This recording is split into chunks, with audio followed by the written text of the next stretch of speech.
unlawful termination of appointment and praying for reinstatement back to the service. 4 is petition by Abraham against the National Bureau of Statistics and National Pension Commission on the retirement of new instead of old retirement and praying for the committee to correct the mistake. 5 is a petition by KFAM Nigeria Limited against the Federal Ministry of Finance, an appeal for intervention on the indebtedness of the ministry to its company. And finally, Mr. Speaker, distinguished colleagues, the last one is a petition by UC Oparug and Co.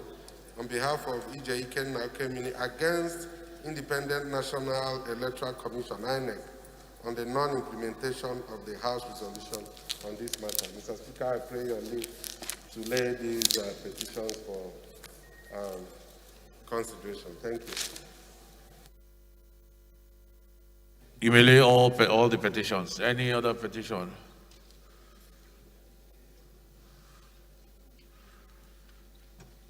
Okay, we'll move on.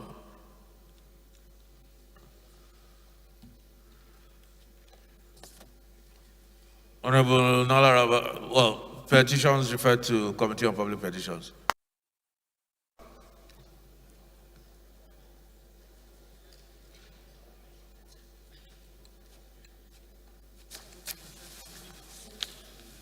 Thank you, Mr. Speaker. My highly respected colleagues, I stand on Order 844 on the matter of urgent public importance. Mr. Speaker, may I be allowed to move the need to investigate the non-payment and underutilization of non-regular allowances of Nigerian Army personnel despite increment in budgetary provision for these allowances in 2020 and 2021. I so move.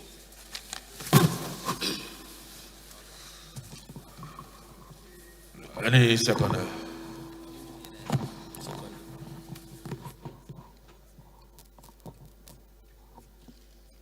Honorable Abdullah Kotangara, please second.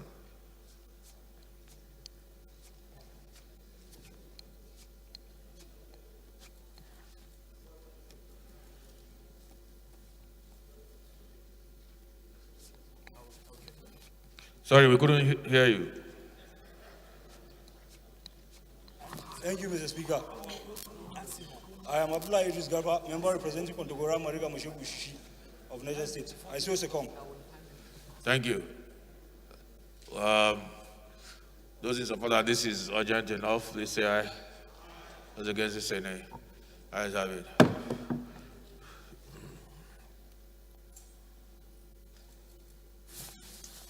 Thank you, Mr. Speaker. Abubakar Hassan El Araba is my name. I represent the good people of Awedo Makiana Federal Constituency. I am from Nasarawa State. The House knows the significance. My motion of urgent public importance is the need to investigate the non-payment and underutilization of non-regular allowances of Nigerian Army personnel, despite increment of budgetary provisions for these allowances in 2020 and 2021. The House noted that significant upward review of non-regular allowances of the Nigerian Army in 2017 to ensure that serving Army personnel are adequately remunerated and motivated for optimum performance in provision of adequate security in the country.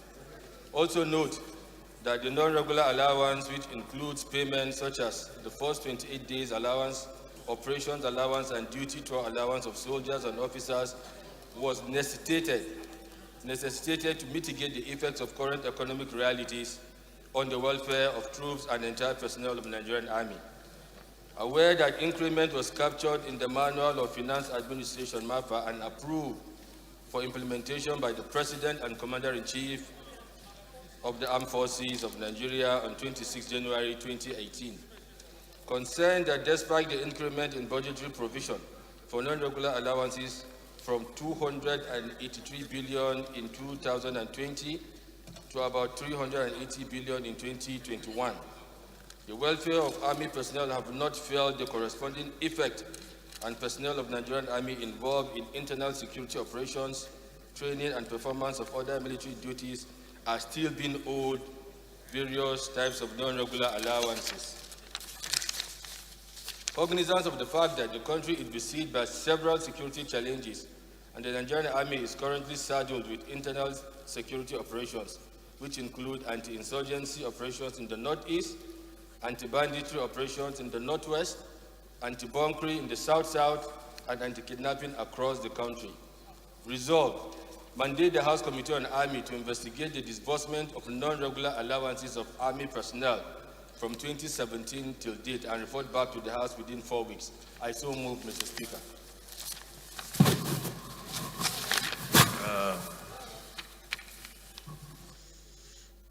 Biddy.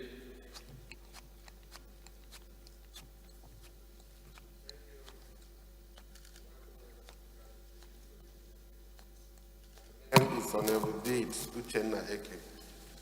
I represent the good people of Abombise, Ngobala Federal Constituency. Mr. Speaker, I rise to second this all-important motion, heavily moved by my colleague. I so second. Thank you.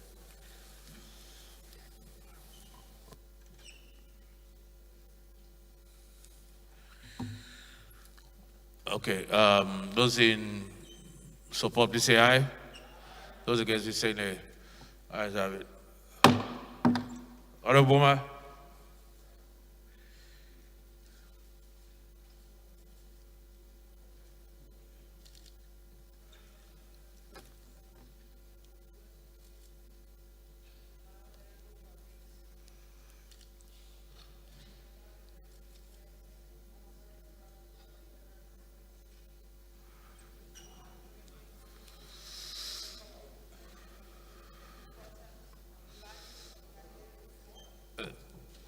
Chief Whip.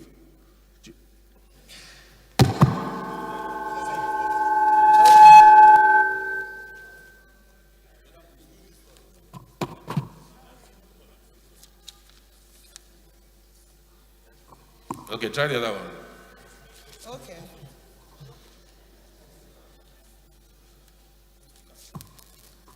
Mr. Speaker, sir, my honorable colleagues, a lovely morning to us all. Mr. Speaker, I'm standing on Order Hero 4 to bring a motion of urgent public importance, and I pray that the necessary rules should be set aside for me to move this motion. Mr. Speaker, need to investigate the operations of real estate developers in the Federal Capital Territory, FCT. Okay,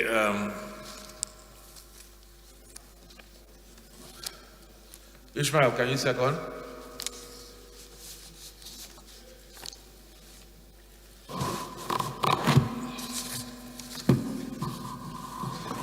Thank you, Mr. Speaker.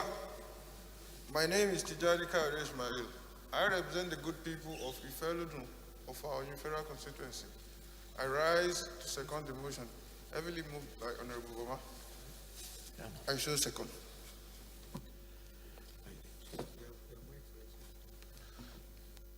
Yes. Those in support, please say aye. Those against, please say nay. That's a very loud aye. The ayes have it. Honorable Boma, go ahead.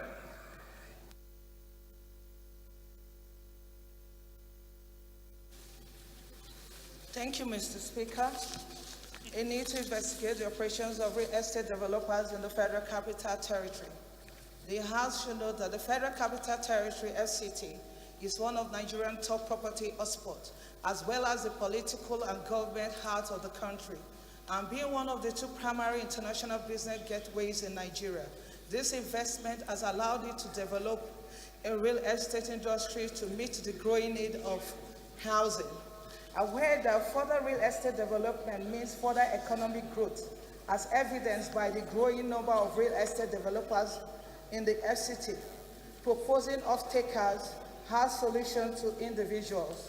Further aware that the complaints of mispresentation, deceit, fraud, not delivery, incessant breach of contract with zero consequences, impunity, unethical and illegal clauses that offers no protection for the client's investment, money laundering, poor quality housing, etc., has continued to dominate this sector. This was further exposed recently by the report on Premium Times online media and more recent remarks by the EFCC. Observe also that the harsh humane implication of these malpractices on individuals who haven't paid in full for homes continue to pay rent in their respective homes while waiting for the houses to be completed with no clear delivery date, as the contracts are constantly being breached. Observe also that a lack of regulation or ineffective regulations, impunity, and lack of accountability by real estate developers has resulted into financial losses and caused and continue to cause untold hardship, in some cases deaths, on these investors. Worried that despite the operation of supervisory agencies such as FCT Urban, Regional Department, Federal Capital Development Authority (FCDA), the EFCC, the malpractice in this real estate sector persists. The House resolved that an ad hoc committee to be constituted to investigate complaints on misconduct of real estate developers and create a forum for members of public to lodge complaints against such fraudulent developers. To fully investigate the real estate developers suspected of violating applicable laws and liaise with enforcement agencies with a view to persecution. This will hopefully put an end to these sharp practices. To work with relevant stakeholders and MDAs towards formulating a law, issuing guidelines, or other appropriate legislation or regulations for this trillion naira sector. This will enhance monitoring, regulations, and ensure protection of investors or subscribers from illegal transactions and eliminate unethical real estate practices in the FCT. Liaise with relevant MDAs to revisit the issues of compiling a database on property transactions and newly approved developments, while also ensuring that real estate developers are duly licensed before engaging in this practice. Liaise with relevant MDAs, that is NFIU, EFCC, FMBN, NHF, ICPC, towards plugging financial crime into this sector. Thank you, Mr. Speaker. Thank you, honorable colleagues.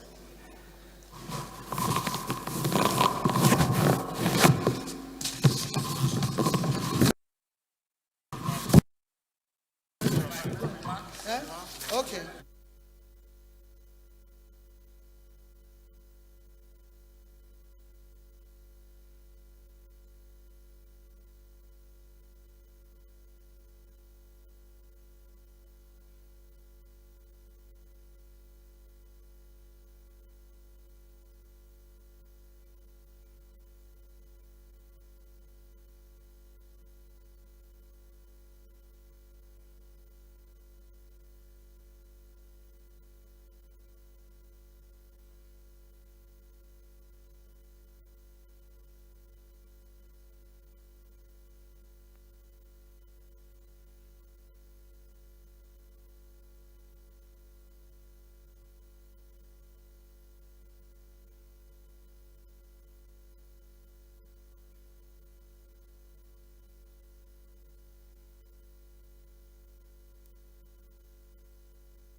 Oh, you want to second?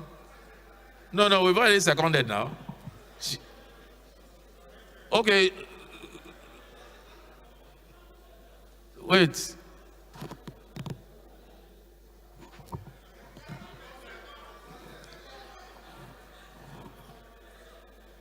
Has it been seconded? Okay, Honorable Kiruka, second. Other constituency, Mr. Speaker, honorable colleagues, I rise to second the motion as ably moved by Honorable Boma Goodhead. I so second.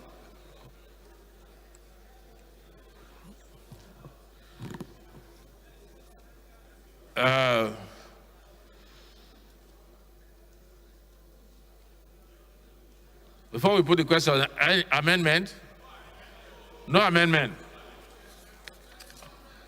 Those in favor of the motion, please say aye.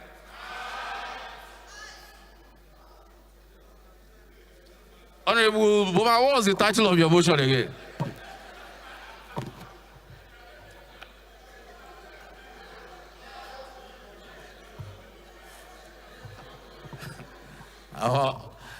Okay.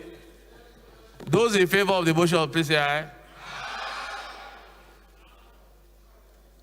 What's going on here?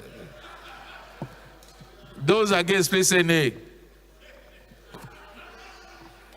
The ayes have it. It's a very popular motion.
Well, because I have an announcement from Honorable Isiaka.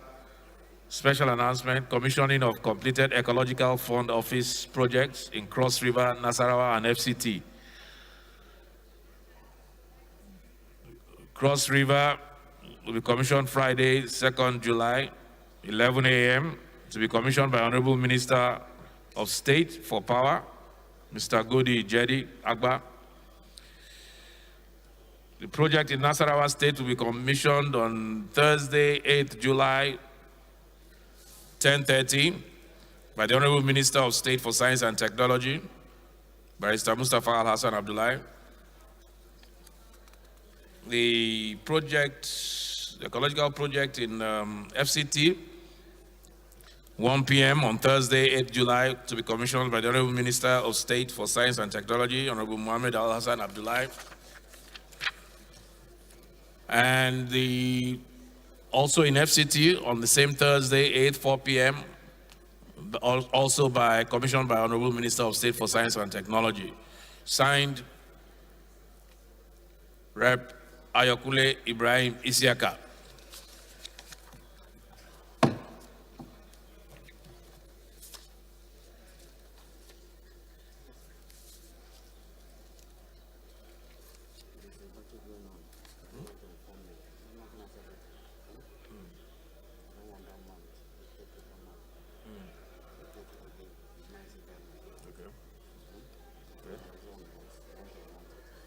We'll pass it on to the party.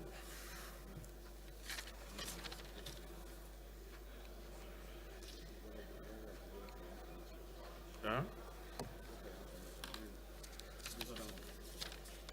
Which one? Okay. Huh?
Honorable colleagues, please don't forget that we have a meeting with the GMD and NPC on PIB today at 4 p.m., room 028.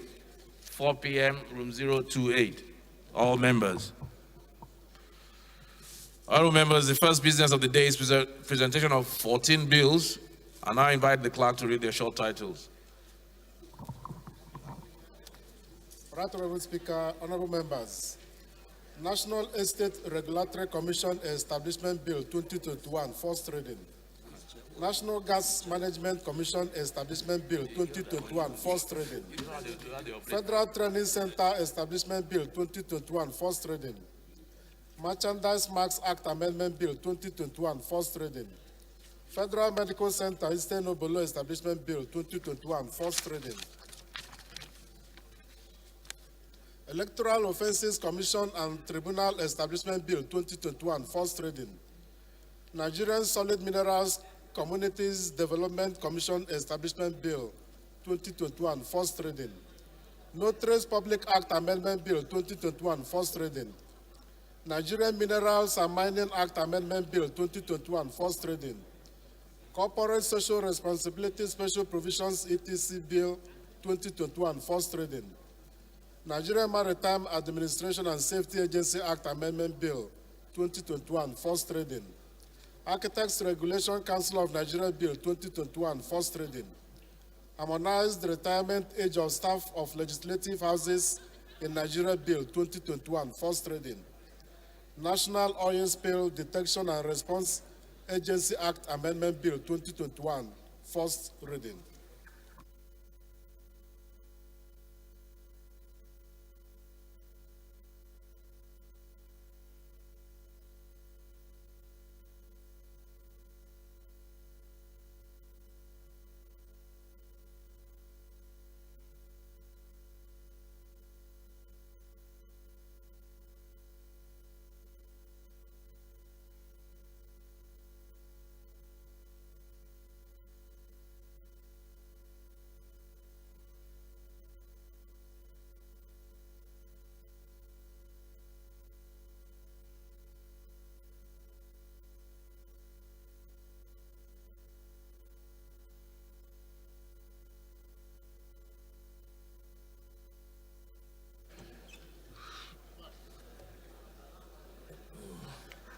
Honorable colleagues, on the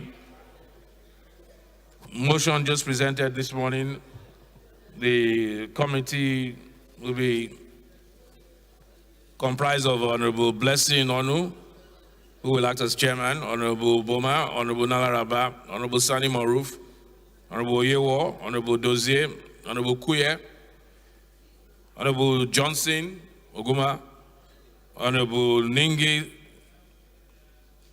Honorable Bedi Ochena, Honorable Mike Eteba, Noli Naji, Ishmael Tijani, Usman Zana, Sada Soli, Honorable Alex Ebona, Judy Dehem, Honorable Joseph Asuku, Honorable Kamba, Honorable Dati Yaku, Honorable Samaila Suleiman.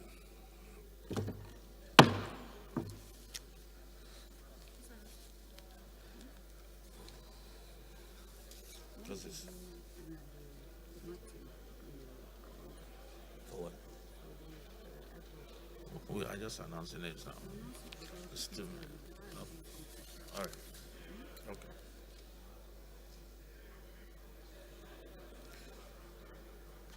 It's a bit too late. Okay.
The second business of the day is presentation of report of the ad hoc committee on petroleum industry bill on a bill for an act to provide legal governance, regulatory and fiscal framework for the Nigerian petroleum industry, the development of host communities, and for related matters 2021, standing in the name of Honorable Mohammed Tahir Mongunu. Honorable members will recall that the bill was referred to the committee on Tuesday, 20th of November 2020. The report is ready for presentation. Honorable Mongunu is invited to present the report.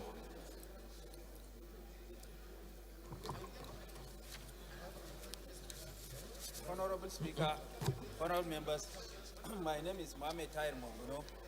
I represent Marte Mongunu, Ganja Federal Constituency of Borno State. I hereby move that the House do receive the report of the ad hoc committee on petroleum industry bill on a bill for an act to provide legal governance, regulatory and fiscal framework for the Nigerian petroleum industry, the development of host communities and for related matters. I so move.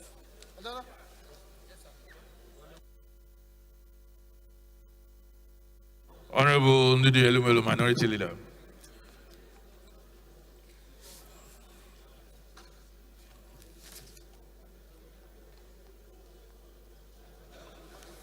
Thank you, Mr. Speaker. I remain Honorable Ndudi Godwin Elumelu, and I represent the good people of Anocho Federal Constituency. I'm from Delta State. I rise to second the motion that the House Whip laid the report on PIB. I so second.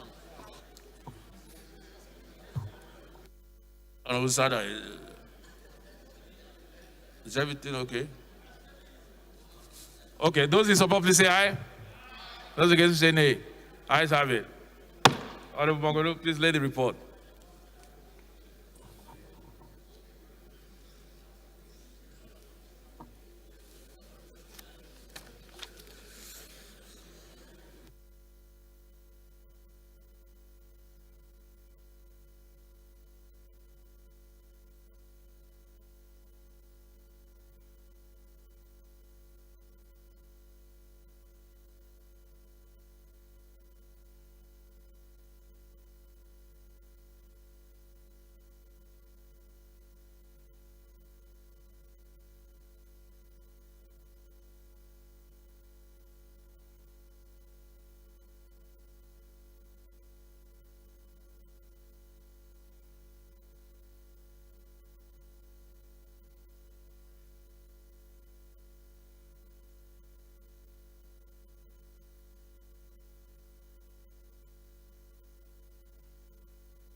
Yeah. Honorable members, please send your aides to pick up the copy of the reports in room 327, the committee room for PIB 327. Please send your aides to pick up the copy of the PIB report.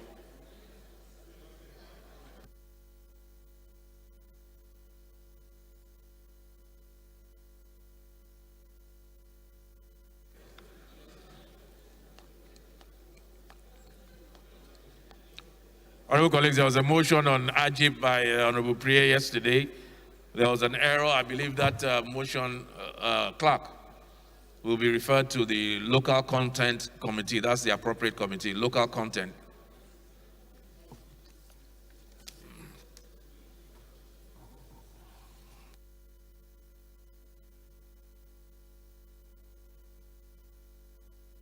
The third business of the day is presentation of report of the Committee on Environment on a bill for an act to amend Section 3 of the National Agency for the Great Green Wall Act by providing for the resignation of a council member by notice addressed to the minister, and that the notice shall take effect upon its being acknowledged by the minister, and for related matters standing in the name of Honorable Johnson Oguma. Honorable members will recall that the bill was referred to the committee on Thursday, 17th of December 2020. The report is now ready for presentation. Honorable Oguma is invited to present the report.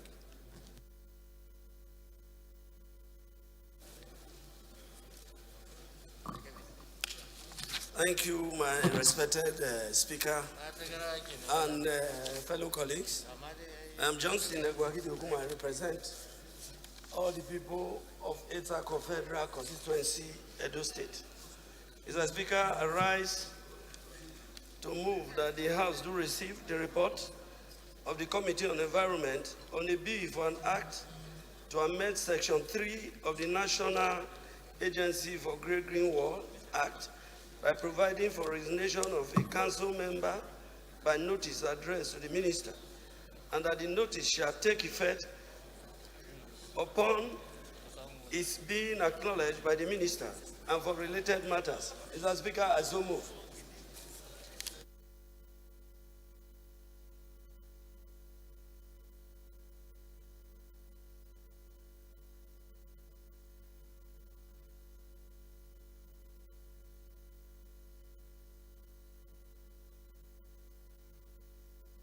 Seconder.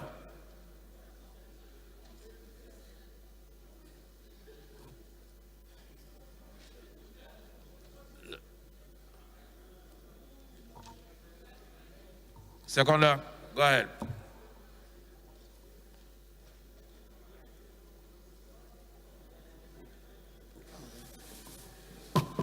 Thank you, Mr. Speaker. My honorable colleagues, I am Musa Umar Garu, member representing Gozakawa Federal Constituency. I am from Kano State. I rise to second the motion ably moved by my honorable colleagues. I so second.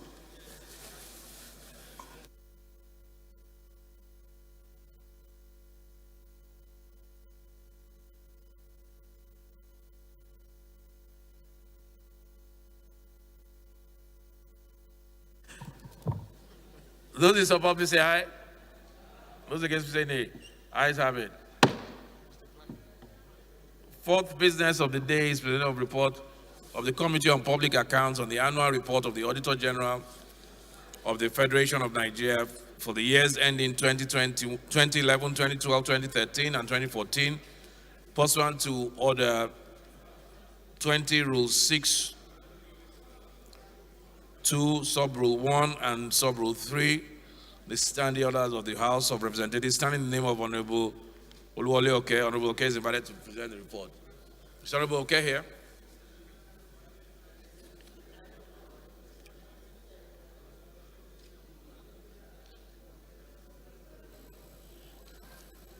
Honorable Oke, you've just been awarded a doctorate degree. Thank you, Mr. Speaker. Congratulations.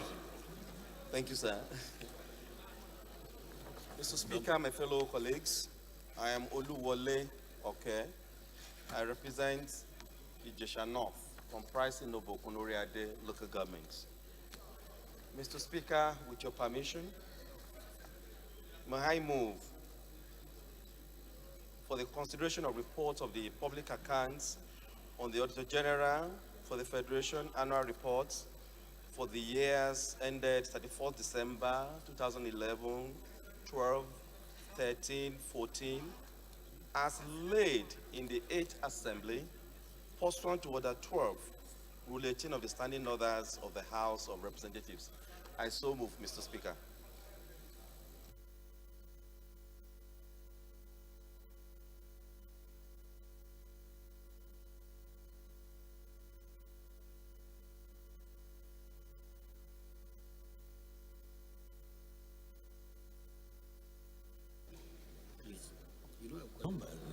You don't have.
Right Honorable Speaker, sir, my respected colleagues, I am Abdullah Isaat Abdul Qadir, representing Ningiwarji Federal Constituency of Bauchi State. I rise to second the motion ably moved by the Chairman, House Committee on Public Accounts, to allow him lay the report of the Auditor General for the Federation as considered by the committee, covering the years 2011 to 2014. I so second. Those in favor, please say aye. Those against, please say nay. The ayes have it. Fifth business of the day is presentation of two reports of the Committee on Federal Road Safety Commission, standing in the name of Honorable Akifolarinwa Mayowa Samuel. Honorable Mayowa is invited to present the report.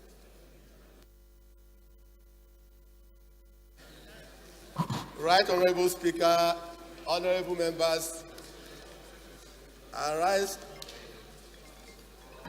to move that the House receive the report of the Committee on Federal Road Safety Commission on the need for a review of the National Road Traffic Regulation. I so move. Mr. Speaker, the other item number 5, has been submitted long time ago, over a year, and I'm surprised that it is being released, listed again. She's not even listening to it.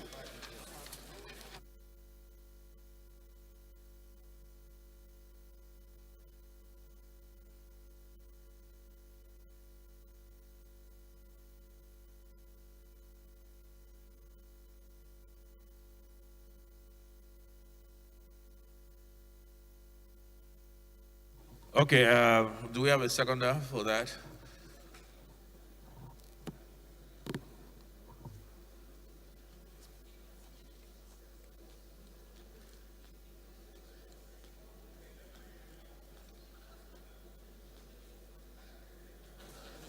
Second, Honorable. Thank you, Mr. Speaker. Honorable members, my name is Julius Babdapon. I represent the very good people of the Federal Constituency, Mr. Speaker. I'm an Izoman from Delta State. I rise to second the motion, ably moved by my colleague. I say second, Mr. Speaker. Those in support, please say aye. Those against, please say nay. Ayes have it.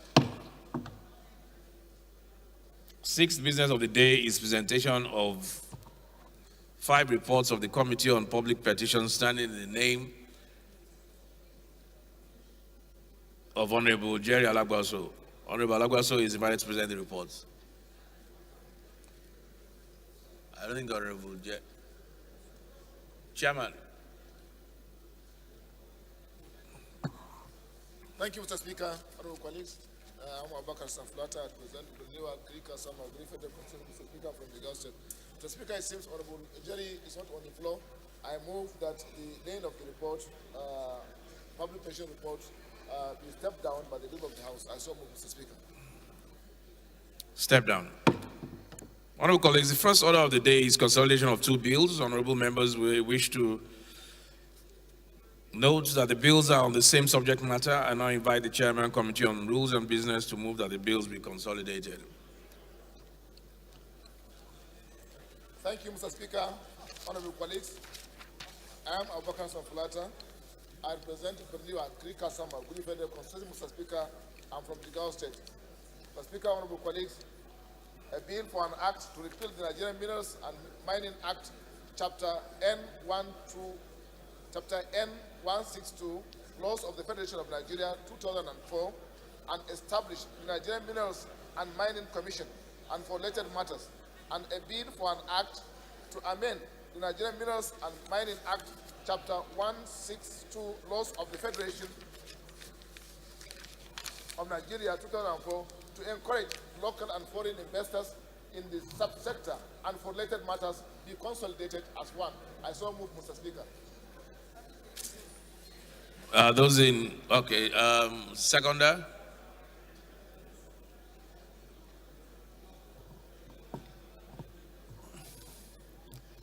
And Honorable Henry, can you second, please?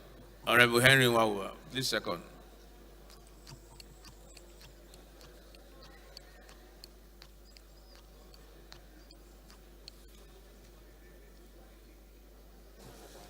Thank you, Right Honorable Speaker.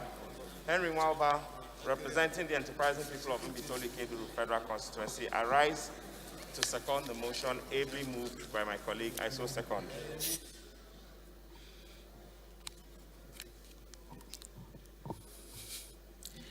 Those in favor, please say aye. Those against, please say nay. Ayes have it.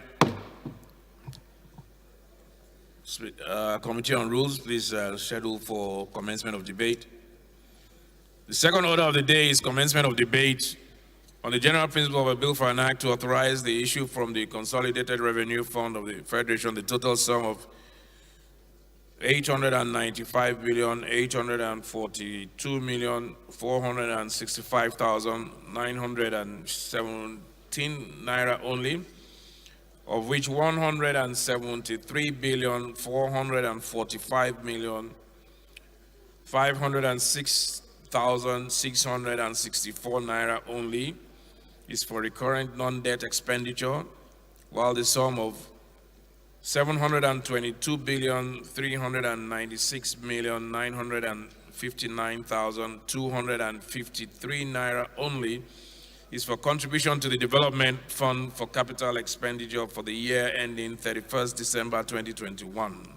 Standing in the name of the House Leader, honorable members will recall that the bill was read the first time on Tuesday, 29 June 2021. I now invite the Leader to move that the bill be read a second time.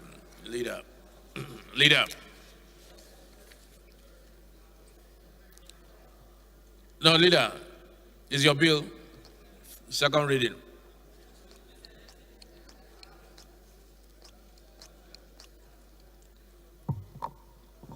Is your bill second reading? Huh? Is it supplementary, sir? I don't know. Number 3 or number 2? Honorable colleagues, the Leader was not paying attention. Sir, thank you, sir, Mr. Speaker. It's like we have 2 different order papers, but I will be guided by the one before you. Okay. Mr. Speaker, honorable members. Supplementary. I rise to move that a bill for an act to authorize the issue from the consolidated revenue account, Fund of the Federation, the total sum of 895,842,465,917 naira only, for which 445,506,664 naira only is for recurrent non-debt expenditure, while the sum of 722,396,959,253 naira only is for contribution to the Development Fund for capital expenditure for the year ending 31st December 2021, HB 1469, be read the second time. Mr. Speaker, I so move. Mine is moving.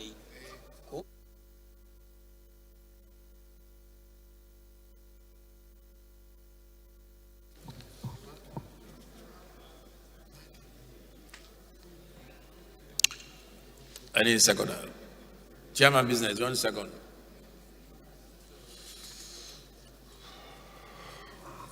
Thank you, Mr. Speaker, honorable colleagues. I am Abubakar Safulata. I represent Beniwa Krika Samagui Federal Concern, Mr. Speaker. I'm from Jigawa State. Mr. Speaker, I move to second the motion ably moved by the leader of the House, Alaji Ado Dogwa. I so second, Mr. Speaker. Leader, you want to lead the debate, please?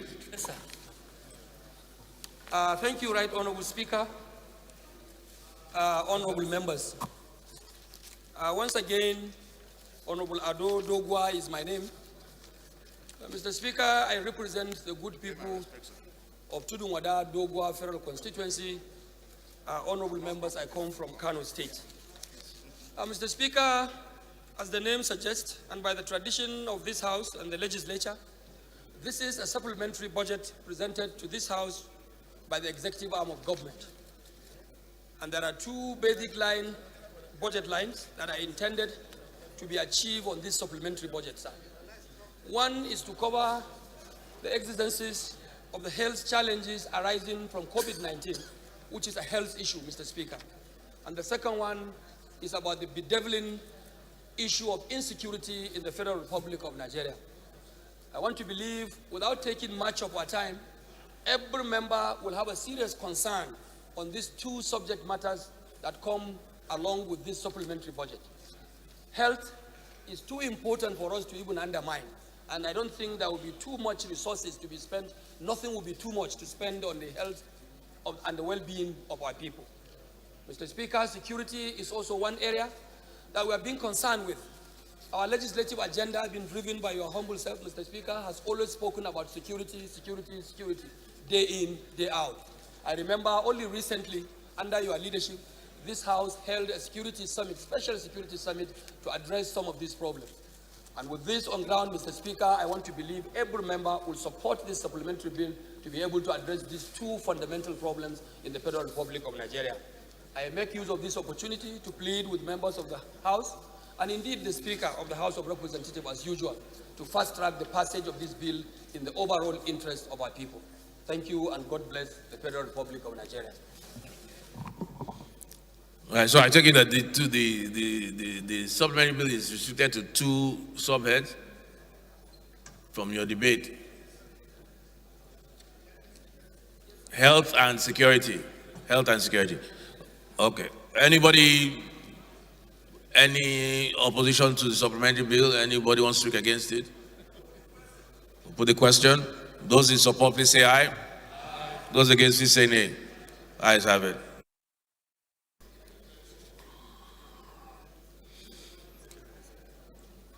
Clerk is invited to read the long title. Honorable Speaker, honorable members, a bill for an act to authorize the issue from the Consolidated Revenue Fund of the Federation, the total sum of 895 billion, 842 million, 465,917 naira only, of which 173,444,506,664 naira only is for recurrent non-debt expenditure, while the sum of 722,396,959,253 naira only is for contribution to the development fund for capital expenditure for the year ending 31 December 2021. Second reading. Okay, the bill is referred to the Committee on Appropriation. Third order of the day is commencement of debate on the general principle of a bill for an act to alter the Constitution of the Federal Republic of Nigeria 1999 to strengthen the local government administration as a third tier of government in Nigeria and for related matters, standing in the name of Honorable Oberu Anthony Afe. Honorable members will recall that the bill was read the first time on Thursday, 22nd of April 2021, and now invite Honorable Afe to move that the bill be read a second time. Honorable Afe.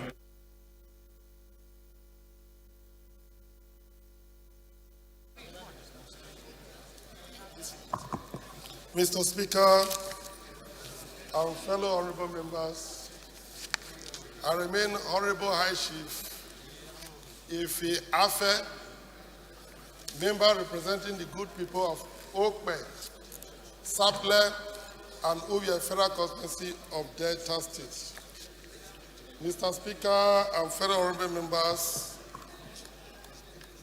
I have a bill for an act to alter the Constitution of the Federal Republic of Nigeria 1999 to strengthen the local government administration as a third tier of government in Nigeria and for other related matters. House Bill 1307. I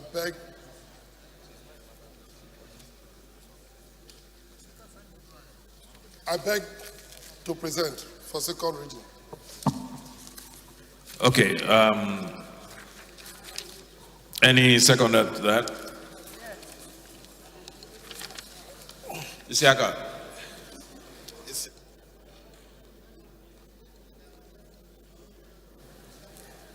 Thank you very much, Mr. Speaker.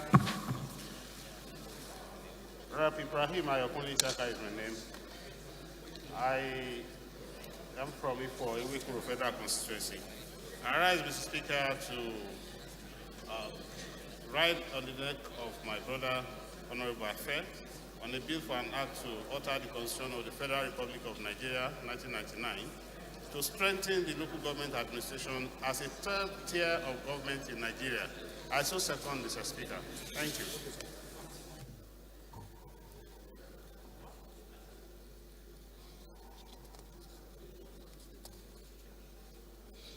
Honorable Afe, you want to lead the debate for a minute? Let's hear what this is about.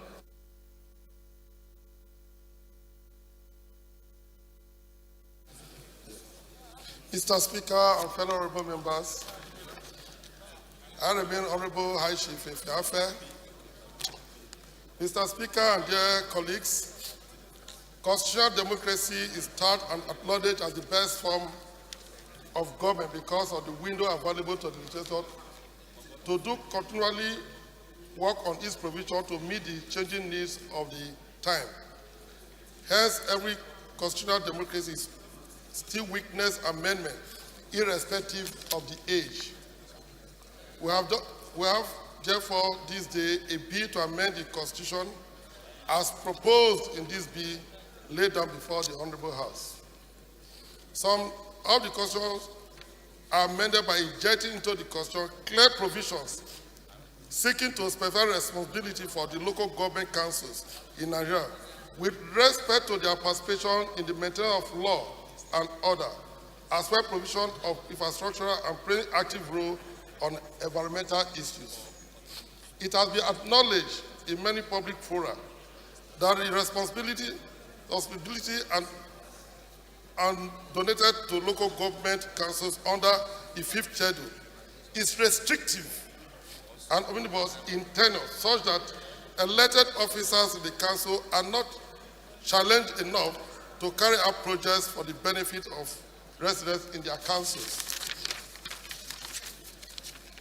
It is in this obvious lacuna that this bill seeks to address by giving the council a legal plan to base their security roles on as they collaborate with federal laws enforcement agencies.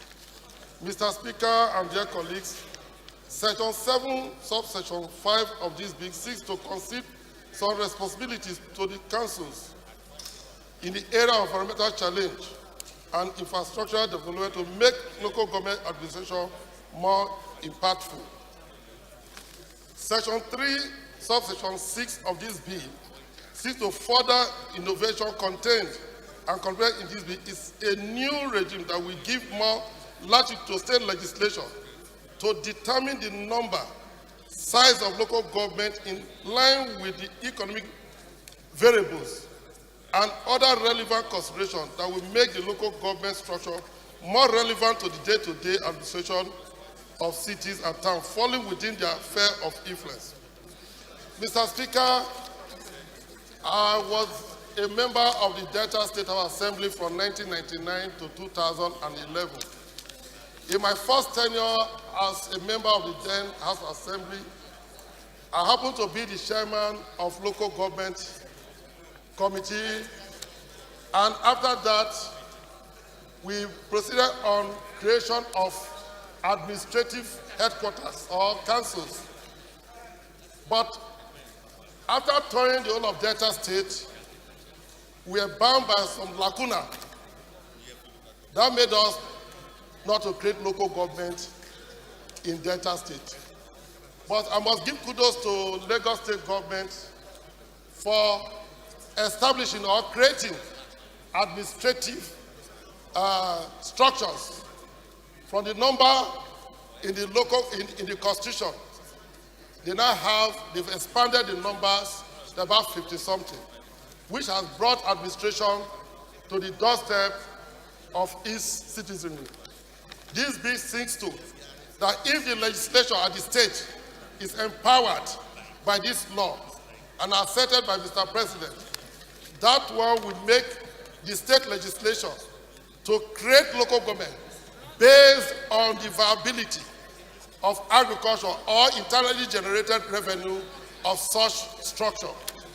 If we know that a local government or a state cannot withstand the creation vis-a-vis revenue, lack of revenue, there is no need wasting their energy in creating more local government area.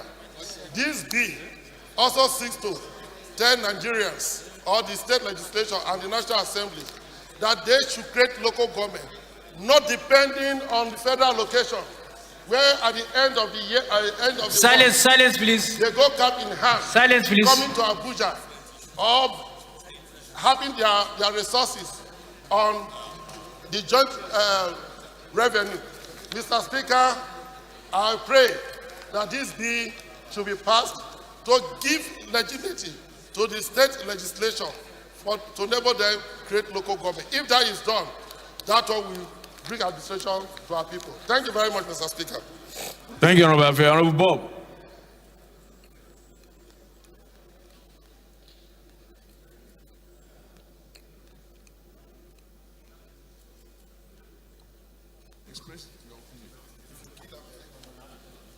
Thank you, Mr. Speaker.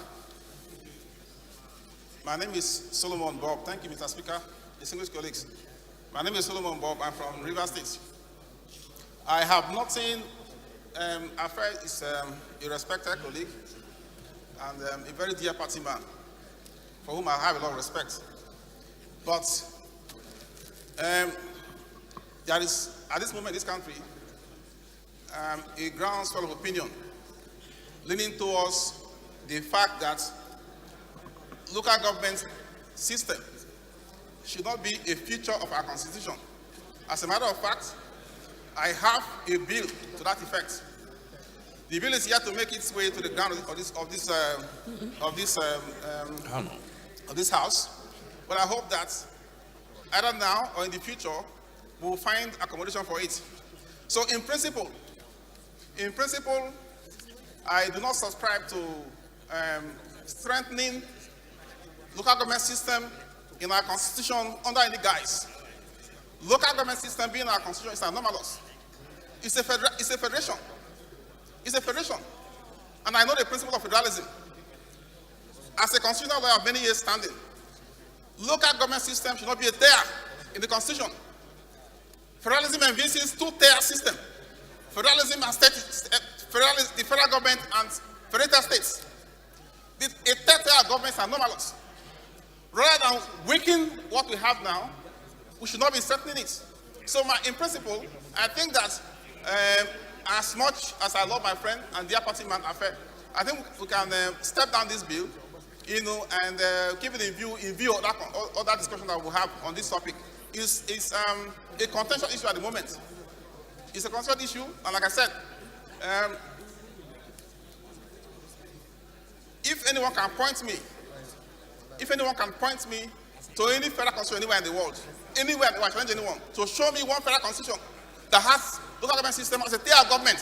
There's none. Local governments are babies of the states. They create as many as they want and as many as they can fund. What we have here is an anomaly. So rather than try to strengthen it, we should weaken it. Weaken it now, or leave it the way it is. But we hope that in the future, when we have a more understanding climate toward constitutional reform, we remove it and put it where it should be. So after, with due respect to you, I am going to stand on principle to say that I do not give my support to this bill. Thank you very much. Thank you, Mr. Speaker, for your time. Yeah, Honorable Bob is right in terms of there are only two tiers of government, but I'm sure you know what Honorable Affair is trying to cure, I know. The mischief that he's trying to cure. Abonta.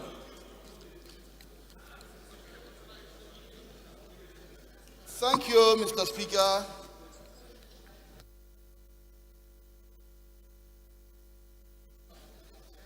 Mr. Speaker, I am from Okwa East local government of Abia State.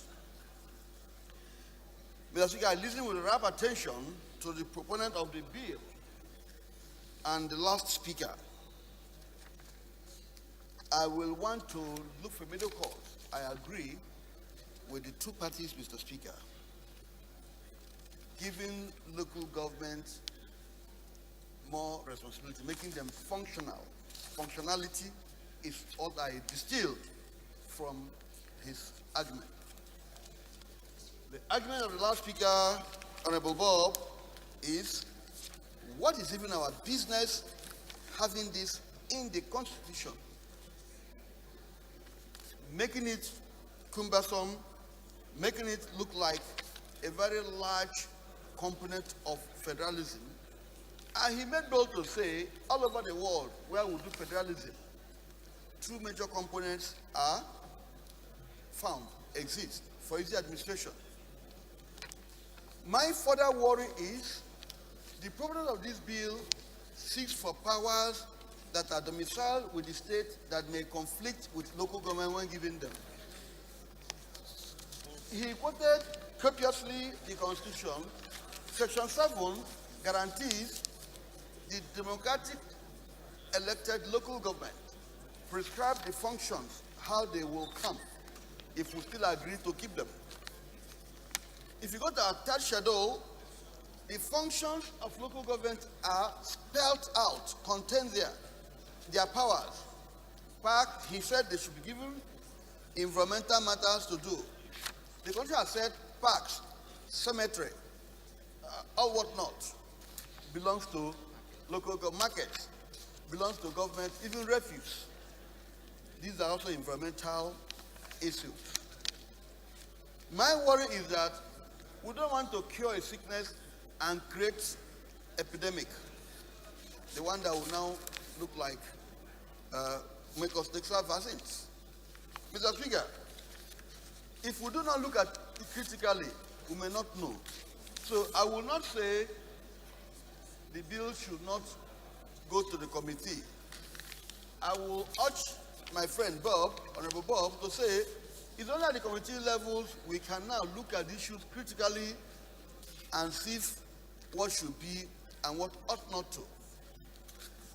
Unfortunately, we found 774 constituents into the Constitution, being a confederating unit, plus 36 states and Abuja. When we talk about autonomy, responsibility, if we do not define it, we'll be having 774 colonies or local government looking for local government police, local government bank, local government everything. I mean, it will be too cumbersome. Therefore, for me to round up, I should think that the Committee on Constitutional Review should critically look at this and come out with a long-lasting position. But as it is now, there are evils of local government, there are merits of local government. More so, if we talk about revenue sharing. More so, if we talk about how they were even created. More so, if we look at the components. More so, if we look at the responsibilities vis-a-vis state. My take, and I urge members, is let the Constitutional Review Committee, headed by indefatigable Deputy Speaker, pay attention to this and come out with a situation that will satisfy Nigeria. Therefore, let it be allowed to go to second reading and then the committee so we can. But if we stop it at this stage, we may not have the opportunity to look at it radically. I pray that it moves forward to constitutional amendment that will come out with a clear, defined thing that will stand what is the best practice in Nigeria, not just in the world. Thank you, Mr. Speaker. Any other contributor? So we'll just put the question. Those in support,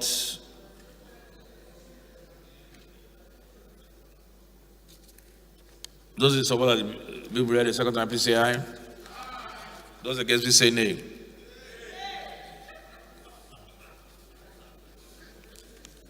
Yeah. Those in support, please say aye. Those against, please say nay. The ayes have it.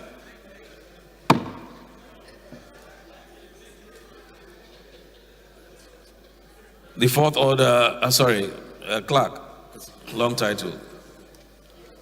Honorable Speaker, honorable members, a bill for an act to alter the Constitution of the Federal Republic of Nigeria 1999 to strengthen the local government administration as a top tier of government in Nigeria and for related matters. Second reading.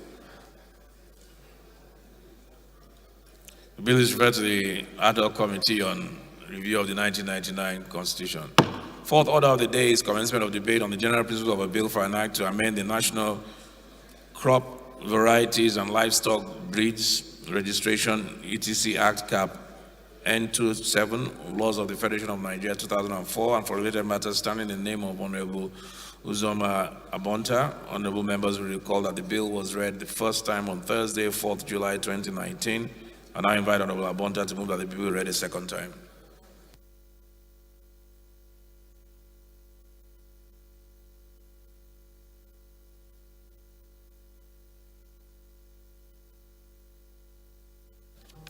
Thank you.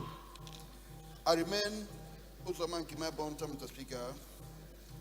My move that a bill for an act to amend the National Crop Variety and Livestock Breeds Registration, Cap 27, Laws of the Federation of Nigeria 2004, and for related matters be read for a second time, I so move.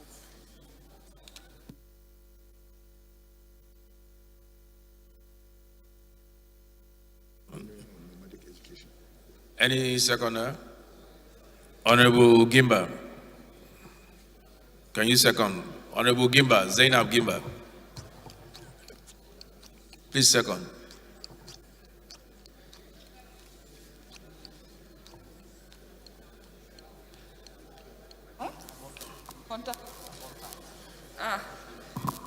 Mr. Speaker. Igwe. Thank you.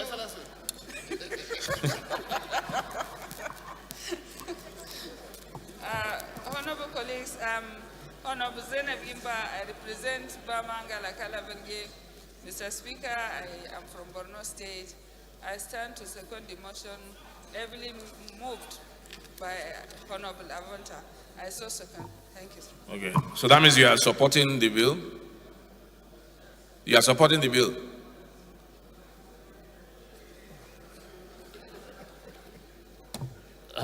Honorable Avanta.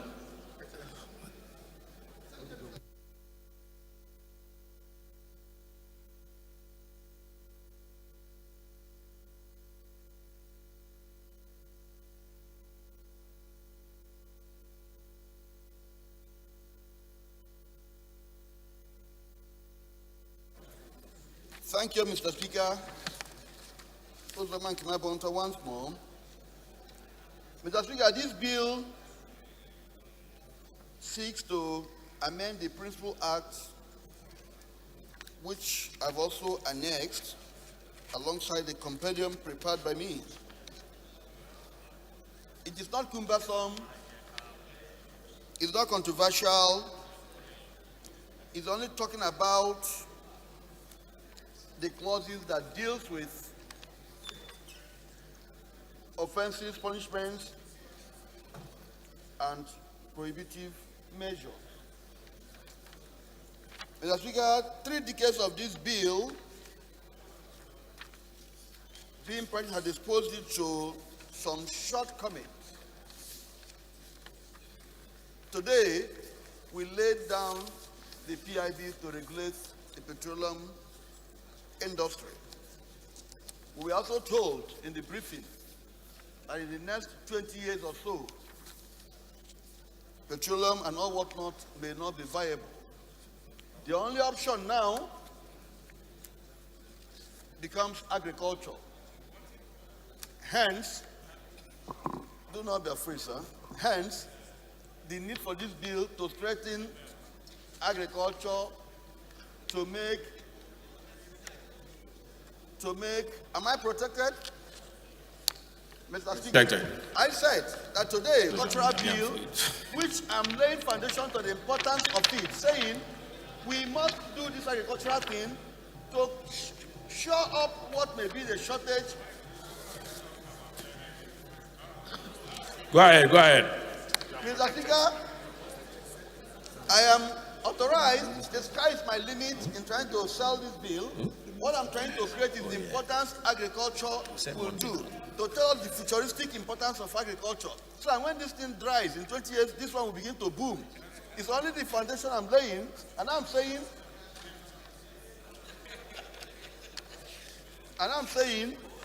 that if you look at this bill in conclusion, so that people want to hear the conclusion, Mr. Speaker, for offense as weighty as this under this bill is mere 200 naira.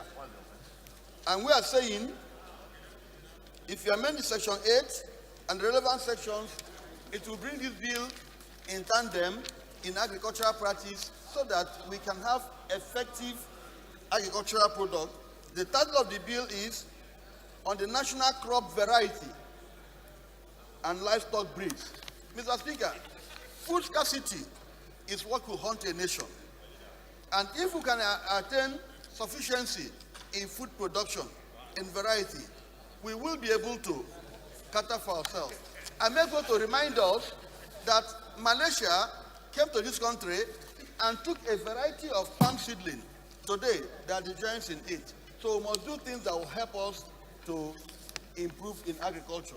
Therefore, I beg my colleagues, this existing bill, I only sought to tamper with the area that says, for example, the fine for infringement is 200 naira. 200 naira now we know means nothing to us.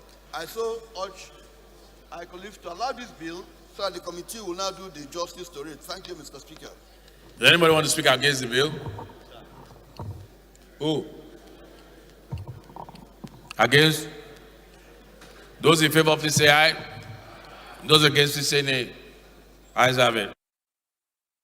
Clerk. Honorable Speaker, honorable members, a bill for an act to amend the National Crop Varieties and Livestock Breeds Registration (ETC) Act Cap N27, Laws of the Federation of Nigeria 2004, and for related matters, second reading. The bill referred to the Committee on Agricultural Production and Services. Fifth order of the day is commencement of debate on the general principles of a bill for an act to establish minimum standard for healthcare facilities to provide basic standards to be observed by operators of healthcare facilities in Nigeria and empower the Federal Ministry of Health to enforce such registration and nationwide compliance, and for related matters, standing in the name of Honorable Sejus Ogun.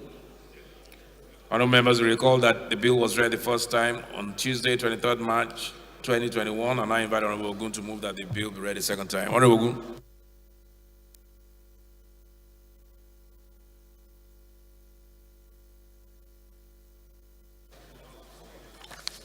Thank you, Mr. Speaker and my highly esteemed colleagues.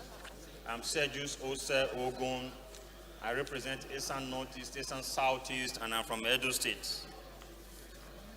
A bill for an act to establish minimum standard for healthcare facilities to provide basic standards to be observed by operators of healthcare facilities in Nigeria and empower the Federal Ministry of Health to enforce such regulation and nationwide compliance, and for related matters.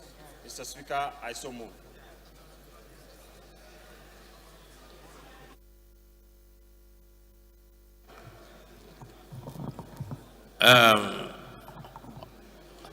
Honorable Falike, you want a second? Okay. Any second there? Honorable Ogun? No, who's seconding your bill? Sada? Honorable Sada?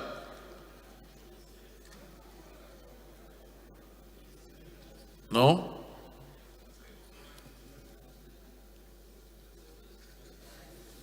Mr. Speaker, my name is Sada Soli. I rise to second the motion ably moved by Honorable Sejus Ogun on item number 5 on the order paper. I so second, Mr. Speaker.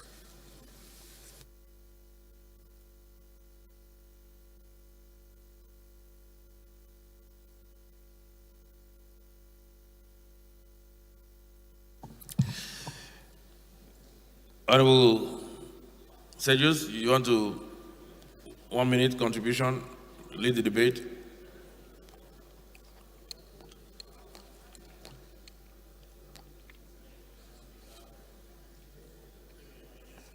From the brief, Mr. Speaker, honorable colleagues, this bill is born out of a desire for legislative intervention in the design, structure, and regulation of healthcare facilities in Nigeria, and the need to influence the behavior and or practice of those in the industry, thus ensuring that such standards are strictly adhered to in the sector.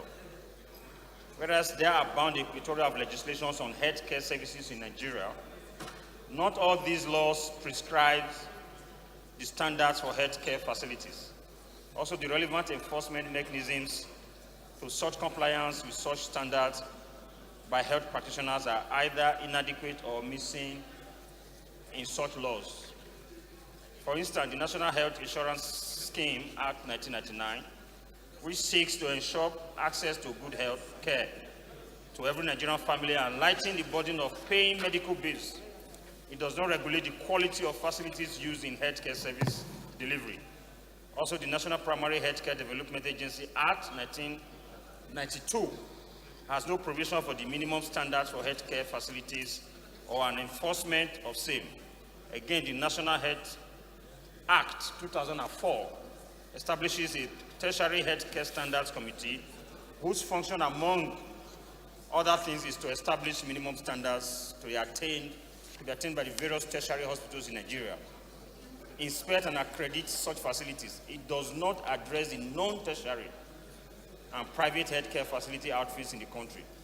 It's against this background, Mr. Speaker, that this bill is proposed to provide the regulatory framework that ensures minimum standards for healthcare facilities in Nigeria to, among other things, guarantee public health protection, provide safety assurance, adhere to global best practices in healthcare services, delivery and equip health standards, enforcers with legislative backing.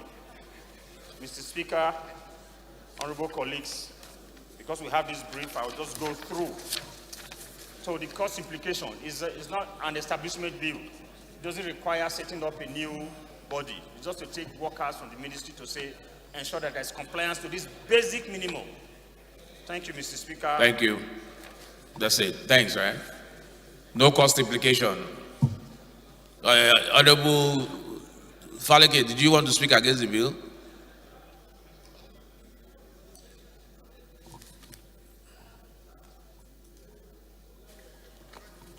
Thank you, Mr. Speaker. My name is James Abiodun Faleke.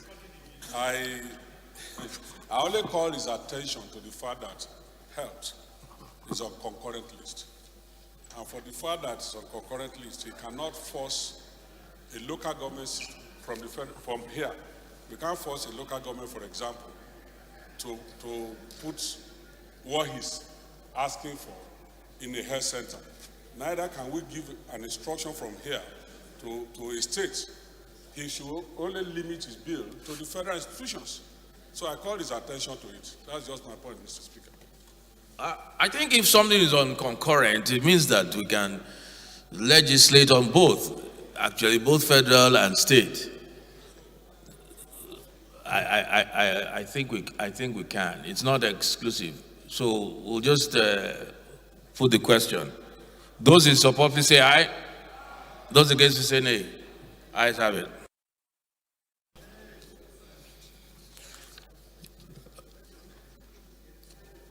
Clark, sorry. Honorable Sejus, I think you should make peace with Honorable Faleke. Honorable Speaker, honorable members, a bill for an act to establish minimum standard for healthcare facilities to provide basic standards to be observed by operators of healthcare facilities in Nigeria and empower the Federal Ministry of Health to enforce such registration and nationwide compliance and for related matters. Second reading. Okay, matter referred to, the bill is referred to the Committee on Health Care Services. Sixth order of the day is a motion on reconsideration of outstanding bills from the preceding assembly, standing in the name of Honorable Abubakar Hassan Fulata. Honorable Fulata is invited to move the motion. Thank you, Mr. Speaker, honorable colleagues. I am Abubakar Hassan Fulata. I represent Birniwa Grika Sama Federal Constituency. Mr. Speaker, I'm from Jigawa State. Mr. Speaker, honorable colleagues, reconsideration of outstanding bills from the preceding assembly.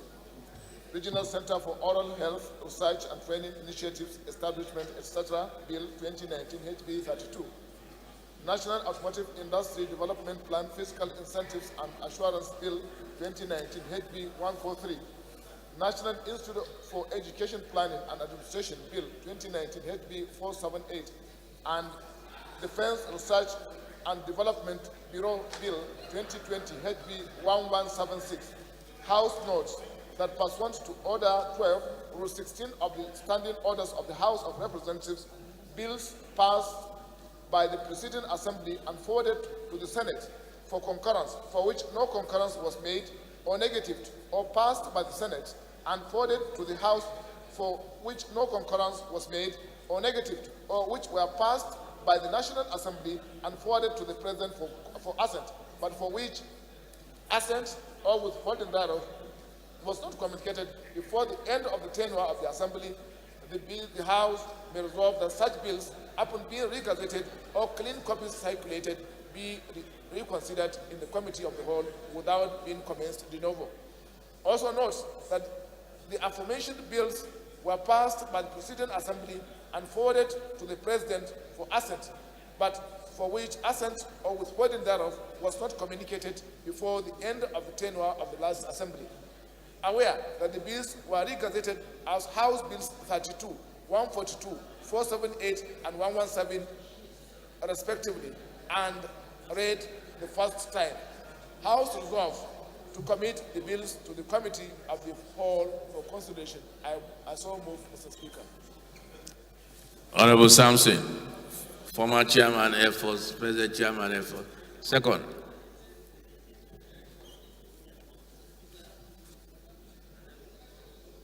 Member representing Obi Federal Constituency, I rise the second Is it motion? Motion heavily moved by House Group Chairman. So I call Mr. Chairman. Thank you. Those in favor, please say aye. Those against, please say nay. Ayes have it. Order of the day is a motion on need to stop the production of and circulation of unwholesome drinks and fake drugs in Nigeria. Standing in the name of Honorable Henry Nwawuba. Honorable Nwawuba is invited to move the motion. Honorable Henry, this is going to be like maybe the second time this matter is coming up in this house. I'm not talking about this session.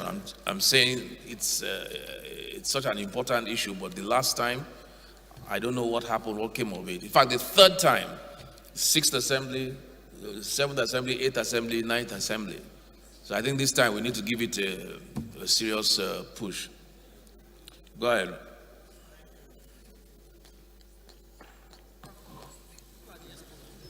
Thank you, Right Honorable Speaker. Henry Nwawuba, speaking for the enterprising people of Mbitoli Keduru Federal Constituency of Imo State. I rise to move a motion on the need to stop the production and circulation of unwholesome drinks and fake drugs in Nigeria. The House notes that the unwholesome drinks and counterfeits are illegally produced drinks that may be contaminated with wrong ingredients. Also notes that according to the National Agency for Food and Drug Administration and Control, NAFDAC, Nigeria is the largest market for fake and counterfeit drugs amongst developing nations of the world, and about 70% of pharmaceutical products in Nigeria are fake. Worried that youths rely on energy drinks and drugs for energy to commit atrocities such as armed robbery, kidnapping, rape, killings, etc., which leads to a decline in the health status and destroys their capacity to contribute to social development. Concerned that the productive capacity of the youth, an asset of any nation, are destroyed at the time when the federal government of Nigeria is diversifying the Nigerian economy from oil to agriculture, which requires Nigerians to go back to farming, which also requires a lot of energy. Disturbed of the report of the World Health Organization, which states that about 120,000 Africans die annually due to fake malaria drugs. 16% of fake counterfeit drugs contain the wrong active ingredients, and that about 33% of all anti-malarial drugs in patent medicine stores, pharmacies, clinics, and hospitals in sub-Saharan Africa are fake. Also disturbed that Nigeria's case is worse due to poor health delivery systems, which has turned our hospitals and healthcare centers to mere consulting centers. The House resolves to, 1, urge the Federal Ministry of Health to intensify efforts aimed at eradicating fake drinks and substandard drugs from the country. 2, mandate the Committee on Healthcare Service to ensure compliance. I so move.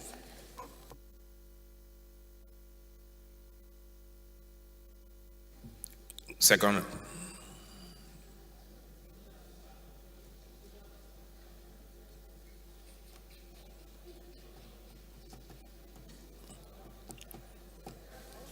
The Right Honorable Speaker, my esteemed colleagues, my name is Gaza Jonathan Befi, and I represent the people of Karu, Kefi, Kokona Federal Constituency of Nasarawa State.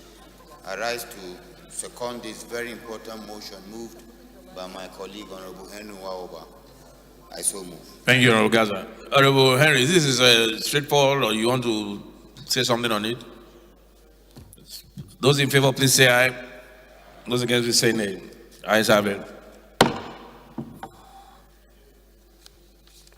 Nigeria standing in the name of Honorable Kolawole Lawal and 10 other honorable members. Honorable Lawal is invited to move the motion.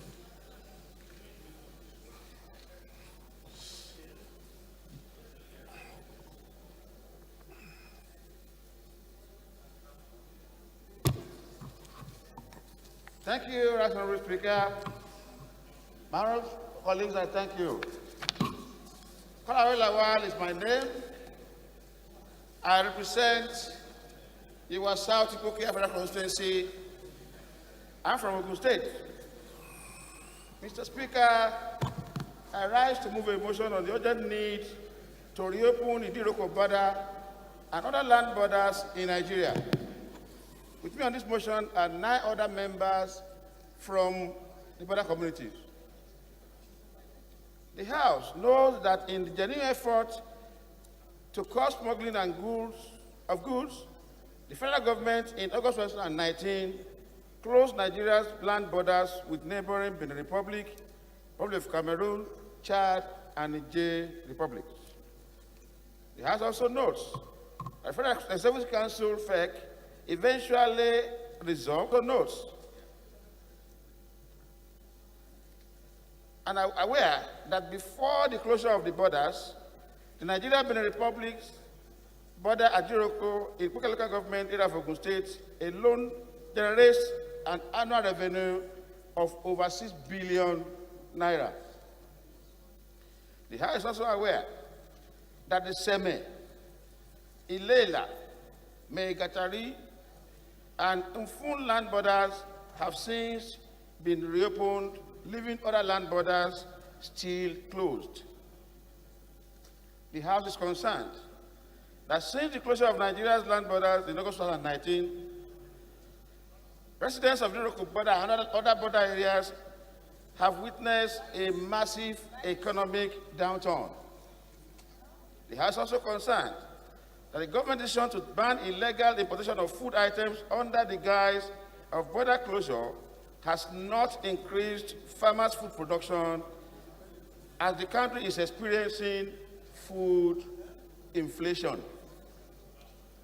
It has further concerned that the decision to stem smuggling of goods through the closure of land borders has increased food smuggling and other prohibited items, as well as other crimes, thus raising questions about the measure's effectiveness and the actual reasons for the decision. Mr. Speaker, the House is disturbed with the closure of petrol stations around the Iroko border and other land borders.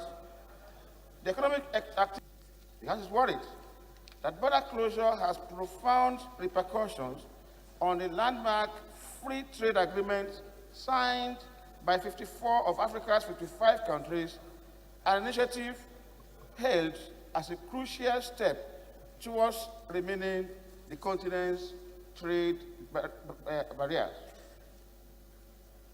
Also worried that inhabitants of other border communities across the country have had it rough since the border closure and have had to take desperate measures to survive, thus exacerbating the insecurity situation of the country. It has further worried that if Idiroko and other closed land borders across the country are not urgently reopened, the people will further suffer, and considering the growing agitation as a result of the closure, may result to aggravated crimes to survive as the country continues to lose huge revenue. It has then resolves to urge the federal government to reopen the Idiroko and other land borders to boost economic activities and revenue generation to the nation's economy.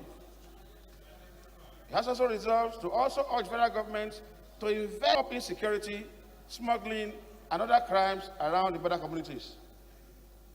Finally, the House resolved to mandate the committees on interior and custom and excise to ensure compliance. I so move, Mr. Speaker. God bless Nigeria.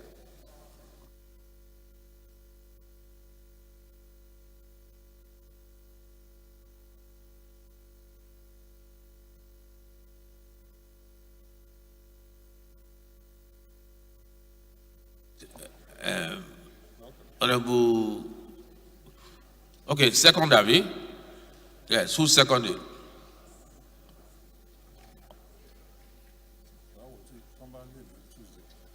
Honorable, yes.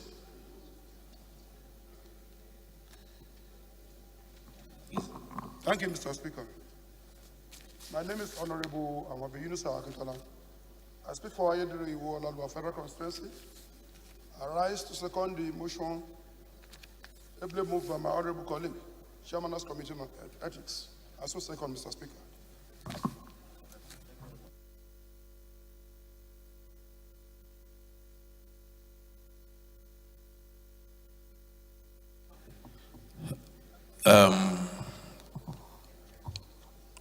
Honorable Kolawole, are you okay?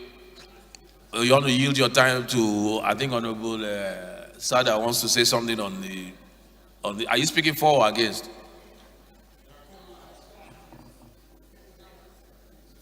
Mr. Speaker, it will be tragic if I speak against this bill, this motion.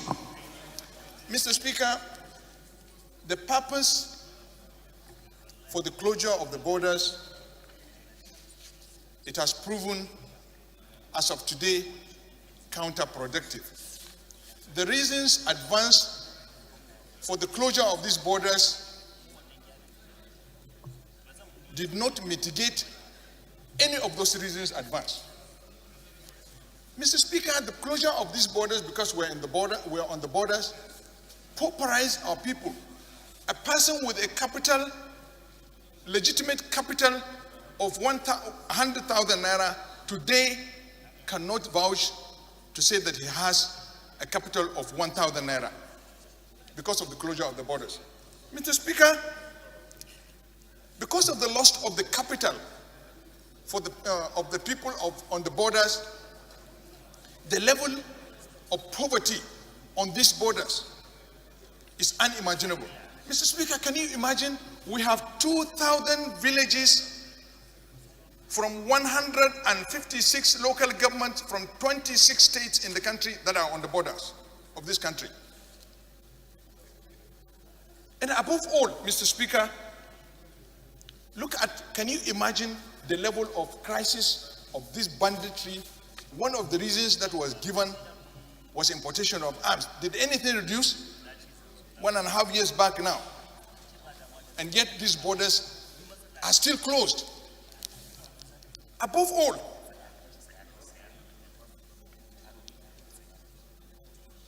Mr. Speaker, it has encouraged extortion, corruption, and criminal and that were established to man these borders while they are being closed. I can challenge anybody to go undercover and he will establish this position that I'm making, Mr. Speaker.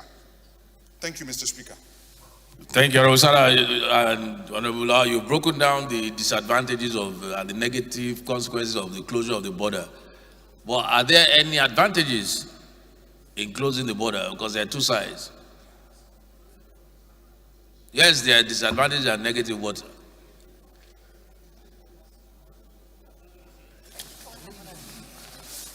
thank you, Mr. Speaker, for the opportunity. My name is Engineer Satomi Ahmed. I represent the good people of Jere Federal Constituency. Mr. Speaker, honorable colleagues, in a nutshell, the closure of the border, to me, has no any advantage rather than pushing our people to another hardship. Instead of closure of the border, we need to protect, regulate the activities of the border so that our borders will impact to the economy and the security of this country. Mr. Speaker, looking at where I came from, we are opportune to share 3 different borders, namely Niger, Chad, and Cameroon. But the closure has not made any impact on the side of the security or to improve the situation. Rather, pushing our borders to be so porous that we cannot even know what is actually in our border and border communities. So, Mr. Speaker, instead of closure, I think we need to concentrate on regulating the activities of the border and improve the border of this country. Nigeria is blessed. Even if you are going to fence the entire nation's border, I'm sure Nigeria-Benin is only 70-something kilometers. Between Nigeria and Niger, 1,511. Nigeria and Cameroon, 1,700. All will give you in a nutshell like 4,000 kilometers. You can even erect fence, create gates, control the border, improve the lives of the border community. And by doing so, you will impact on the security and the economy of this country.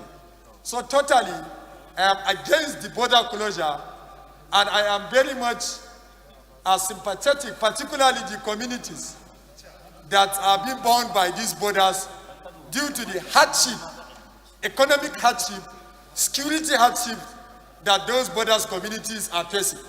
So therefore, I call on serious staff to see into the opening of our border and employ people that will manage the activities of this border properly, so that we will know even what is happening. The insecurity, to me, even the closure of the border has increased the insecurity, because in other way, one way or the other, people find their ways in all the untapped roads of this country and to bring in whatever they want to bring. So instead, I think the government should act promptly to open the border, regulate the activities of the border, control the border, bring in scanners, professionals, employ youths of Nigeria, so that the activities of borders will take effect and also will impact on the security and economy of this country. Thank you, Mr. Speaker. Honorable Sejus.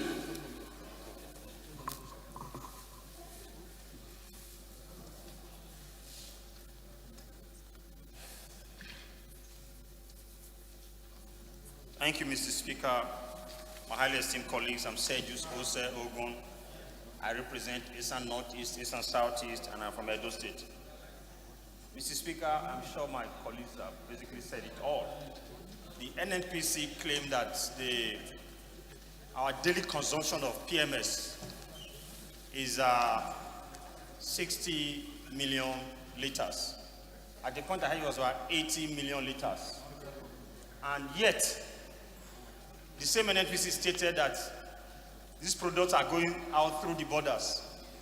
And if the borders are shut, how are the products going out? I know it's premium motor spirits. Are they evaporating from our country? And then they will go across the border and then capture them. So it just shows clearly that it's not working. And we have always said there's need for the government to deploy technology. We are talking about people losing jobs. And we are here shutting down borders for over a year, when we can simply deploy technology. If we have scanners and we have drones there and we have control and command and control centers, like yesterday, you check all this and then you engage young people to work there. The goods that are coming in and coming out will be scanned and duties will be paid. So, Mr. Speaker, it's no rocket science. So I support this motion 115%. Honorable Adejare.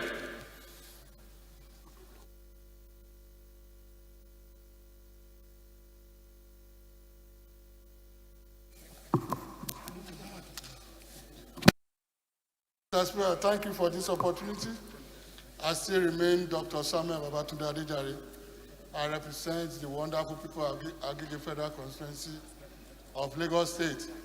Thank you, Honorable Speaker, the Right Honorable Speaker, for this opportunity to contribute to this issue. The way I see it is that closing those borders does not really have any meaning. And my reason is that, as Honorable Sergio said, in spite of the closure, these petroleum products are still crossing to other countries. Where are they taking? Our border is so porous. Elsewhere, they build their borders over time. They try and put a lot of things into play. Physical, natural phenomenon are brought to play on how to fortify your border. It's not something you wake up and do in 2, 3, 5 years. There should be a plan to make sure our borders are fortified. Closing the official legal route in which they go through to other countries. There are so many footpaths along those borders, so many unguided footpaths that all these things can go through. So closing these borders is just harming those people that want to do legal businesses in the legal way. Thank you, Mr. Speaker, for allowing me to contribute my only little piece to this. Thank you. Honorable Abdullah Kodangura, do you have an opinion on this? No? Okay. House Leader, do you have an opinion on the issue of closure of borders or reopening of borders? Your Excellency, Mr. Speaker, obviously yes, and I believe every member on the floor here has an opinion. And my own opinion is that since the government has taken it right that yes, borders should be closed temporarily in order for us to not only checkmate the arising problems of insecurity, but also trying to contain our economic situations and the problems we face, I think it's a right decision, and we have to stand by it. So closure of borders at the moment is in the interest of the Federal Republic of Nigeria. Please. Does anybody want to speak for leaving the borders closed? Honorable side.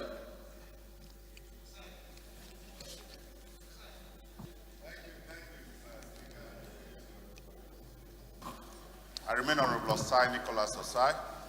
I represent Doko Kwani Federal Constituency of Delta State, Mr. Speaker, by the special grace of God. My distinguished colleague, I think as of now, we shouldn't be talking about closing border because certain items are leaving our country. Recently, as of last year, the APC government-led government signed an agreement of African free trade in terms of movement to boost economy, to increase employment opportunity to Nigerians. And I believe that that policy was a great policy. A great policy that is going to bring about multiplier effect in our economy, and it has started showing because Nigerians now know how to do business in a business environment in Africa. Now you close because of the lapses of your security agents or immigration department, instead of now to correct those immigration department and those security checkpoints through which most of these things are massively taken to other countries. The 40 hours. Under what legal instrument are we going to use to check that? But to deprive young Nigerians, entrepreneurs, trying to make their living through the gracious nature of our president who have signed this agreement to boost the economy of our country, we will be doing this service to our country, Mr. Speaker. I think this issue must be looked at very holistically because government have business in business. And taking to that line of thought, Mr. Speaker, distinguished honorable colleagues, I yield to other of my members to make some other further contribution. Right, look at it again with an eagle eye. Thank you, Mr. Speaker. I rest my case. I wasn't even sure if you were speaking for the reopening of the border or the closure of the border. I'm not quite sure.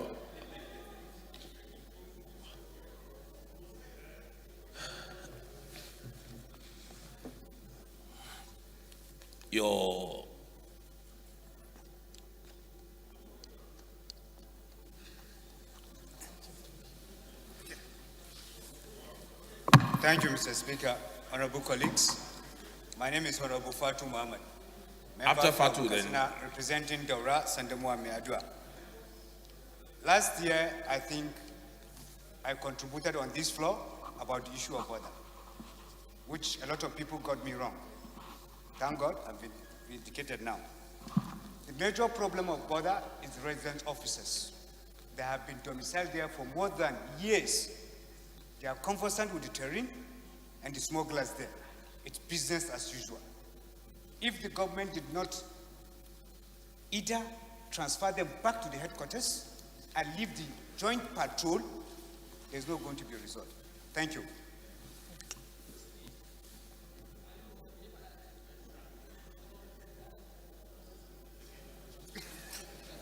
Thank you, Mr. Speaker. I am Honorable Ibrahim Kunle Olaruwaju. I represent the entire board of Moba Idosi, the Jimmy Federal constituency. I am from Ekiti State. Mr. Speaker, my simple contribution is this. You can't be doing the same thing in the same way and expect a different result.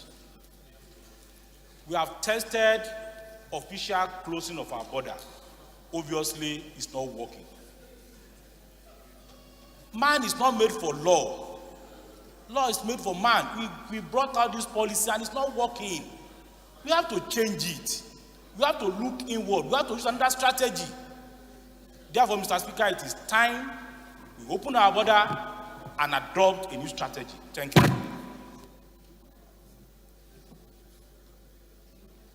Yes. On this opening of border, yes, please. Respected colleagues, my name is Ahmed Idris. I represent Wase, Federal Constituent Plateau State. Your Excellency, respected colleagues, I think I still want to plead that we treat this matter with caution. Security problem has become so much endemic, it's escalating every day, and we have to be arms in the country. And this is happening not through any other place, but through our borders. And I want to say to some large extent, the closure of this border have stemmed the growth and in terms of movement of arms into this country. We should not take this for granted, and we should not play with this life and property. The primary aim of any government is to secure life first. Trade could come much later. And apart from that, Mr. Your Excellency, I want to say that we all know what is happening in our various places. Those who are living by the border know today, as a kidnapped person, they have their various come, they can take them to Niger, from Niger back to Nigeria, Chad. And this thing has been there. We see it on audio, on video, every day. I think we should support the government to ensure we stem this movement of arms into our country so that we'll be able to secure our border, secure our country first. Secondly, Your Excellency, on the issue of food security, it's one of that very important aspect that I think we have achieved a lot. Through ECOWAS, the treaty is talking about allows us to move free movement of food items. Nobody has stopped that one. It's still going on. If you cultivate what you produce in your country, you are allowed to move. The closure is for illegal activities, to stem illegal activities. We have taken this matter at ECOWAS and we have spent ourselves over and over. Your Excellency, I want to tell you sincerely, there are some of our neighboring countries that I want to put it straightforward, that their chief executive and other senior officials are directly having link to some of these illegal activities that I'm understanding. Your Excellency, our neighboring countries within the ECOWAS region are importing tomatoes from far away Brazil, from far away India, including eggs, paying in dollars. Is that what we want to pray and see for our country happening? I think we should not go fall prey of this kind of thing, sir. Yes, we need to create opportunity. We need to create genuine opportunity. For those who want to do businesses, they should go out and do their genuine business. The PMS today, sir, the money we are paying into our own financial account. Why are we having so? It is a claim of this PMS production. They produce this and they're taking it down again into their own, and then by that we are sabotaging our economy. There are so many reasons as to why we must support this regime in terms of what they are doing, so that we'll be able to stem it. And I think the function of this is to help. The issue brought by my brother about it should be about oversight. Are we doing our oversight properly in terms of what is happening? I saw on video how the CG immigration went around border questioning and then telling them what is aware. But are we helping him? Are we helping them to do the job? This is one other thing that I think we need to also talk to ourselves. And I think we should do our oversight from both those who are in the security agencies properly. If we do that one, I think we'll be able to help. Thank you very much. This is my contribution, sir. Thank you. Honorable Agusoye.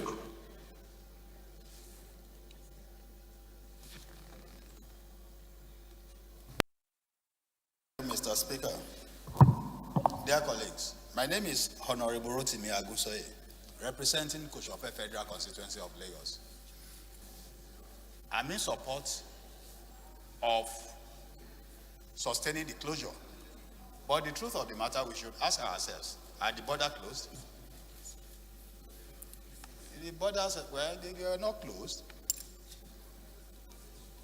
If we want to, the issue of insecurity in this country, it is important for us to tighten the closure of all the borders, to ensure all the borders, not keeping some open and some other ones closed. All the borders should be closed. Security, and that of food insecurity as well, the borders should remain closed. But the truth is that, Mr. Speaker, as far... Okay, finally, Honorable Munir.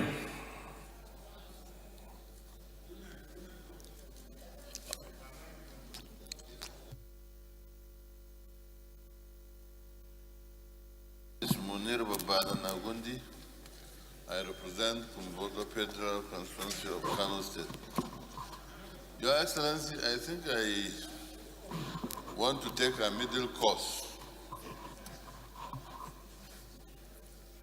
in between to open it or not to open it, right. But before we make any conclusion, it is important we invite the relevant agencies that can brief to open it so that... Thank you, Honorable Benila. I want to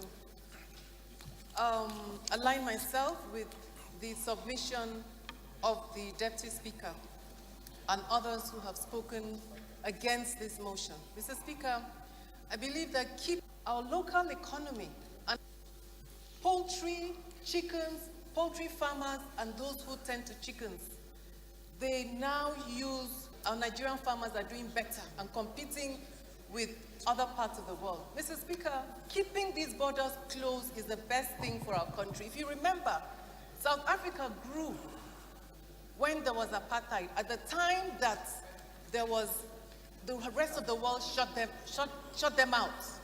That was when their local industries, local manufacturing, because they had no choice, grew. As I speak to you, Mr. Speaker, the shoe manufacturing industry in Aba, in the local growth of our own young entrepreneurs and our own house for free movement of goods. So locally, within ECOWAS, we can do this, but to allow borders to open to the rest of the world, Mr. Speaker, I think for now, let us leave our borders closed in the interest of our economy. Thank you. Thank you, Honorable Benila. Honorable colleagues, I intentionally opened up this debate for, I said let's go against it, but not without thorough debate and knowing the facts, you know, or what they're thinking. So the question, it boils down really to me, security versus free trade or economy. We have to choose one. If you are not secure, you cannot have economy. So when people have argued for me that it has not worked, my question has always been, what if it had not been closed? Would the situation be worse? And that's the question that we need to answer. It may not have worked the way we want it to work, but had we left it open and our borders porous, would the situation have been worse? I don't know the answer, but my guess is that it probably would have been. I think what Honorable Munir said, I think we should invite internal security and let us work together and find out exactly, you know, what they're thinking is and what the situation is. We talked about employment. Some people will argue that the fact that the borders is closed has actually helped employment in terms of the manufacturers and improvisation. I don't know. So that's just my own thinking, but we'll put the question. It's a democracy. Those in favor, please say aye. Those against, please say nay. The nays have it.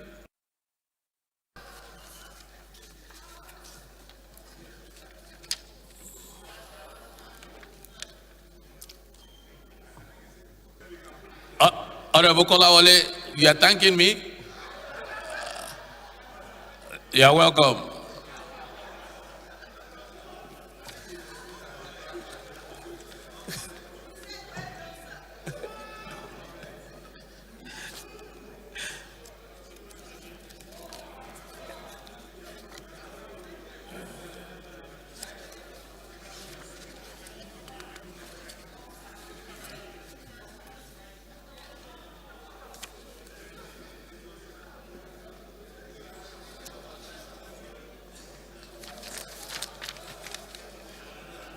The ninth order of the day is a motion on need to provide 132/133 kVA substation in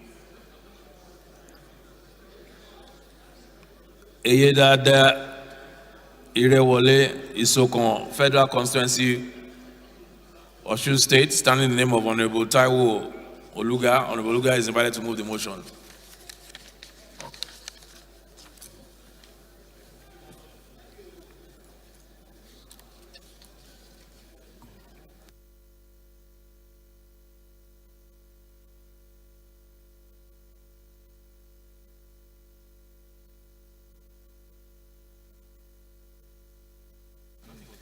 Taiwo Oluga. Mr. Speaker, I'm from the state of the virtuous Osun State, and I speak for all the people of Irewole Ayedade Ishokan Federal Constituency. Rise this afternoon to move the motion on the need to provide 132/133 kVA substation in Ayedade Irewole Federal Constituency of Osun State. The House notes that the security and welfare of the people shall be the primary purpose of government. As such, government is enjoined to provide a suitable environment to boost economic activities and ensure the lives of the citizens.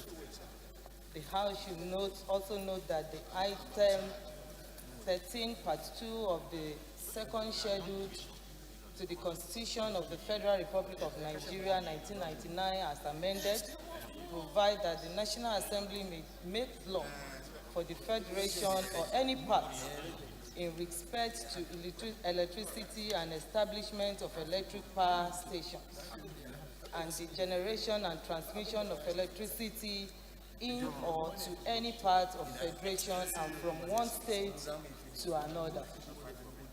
The House also aware of the importance of electricity in the improved standard of living, boost economic activity, and also improve the security of any locality within the Federal Republic of Nigeria. The House also aware that the provision of 132/133 kV electricity substation in Ayedade Irewole Ishokan Federal Constituency will improve the economic activity and security in Irewole Ayedade Ishokan Federal Constituency area of Osun State and rejuvenate aligned industries in Akpomu, Gbongan, Odeumu, Orileowu, Ikire, Wasimi communities.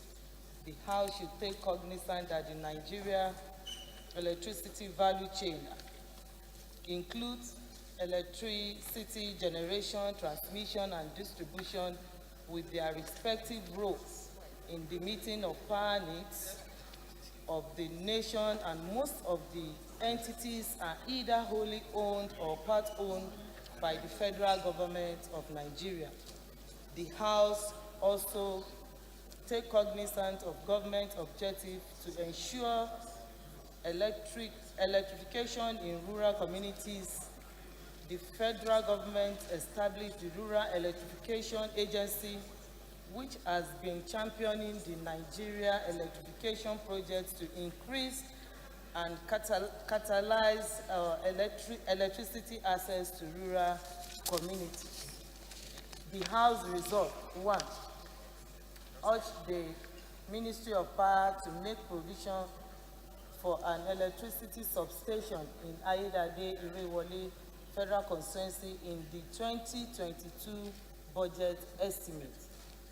2, the House mandate the Committee on Power and Appropriation to include the provision of a substation in Ayedade Irewole Ishokan Federal Constituency of Osun State in the 2022 budget. Mr. Speaker, respected colleagues, I so submit. Honorable Onuga.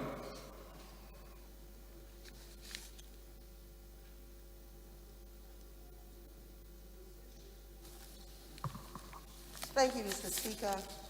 Highly respected colleagues. My name is Rep. Otumba Adewumi Oriyomi. Mr. Speaker, highly respected colleagues, I am from Ogun State. I rise to second the motion ably presented by Honorable Oluga. I so second it.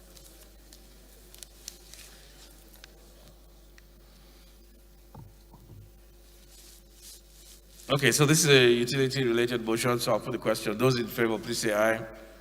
Those against, please say nay. Ayes have it. 10th order of the day is a motion on need to rebuild the confidence of expatriate investors in Nigeria, standing in the name of Honorable Yusuf Buba Yakub. Honorable Yakub is invited to move his motion.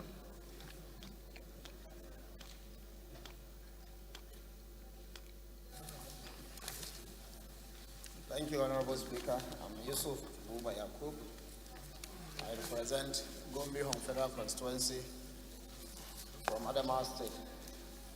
I rise to move the motion on the need to rebuild the confidence of expatriate investors in Nigeria. I so move, Mr. Speaker.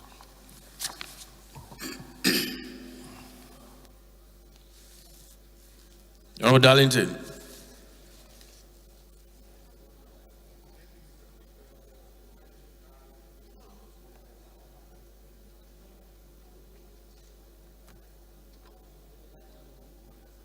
Hold on.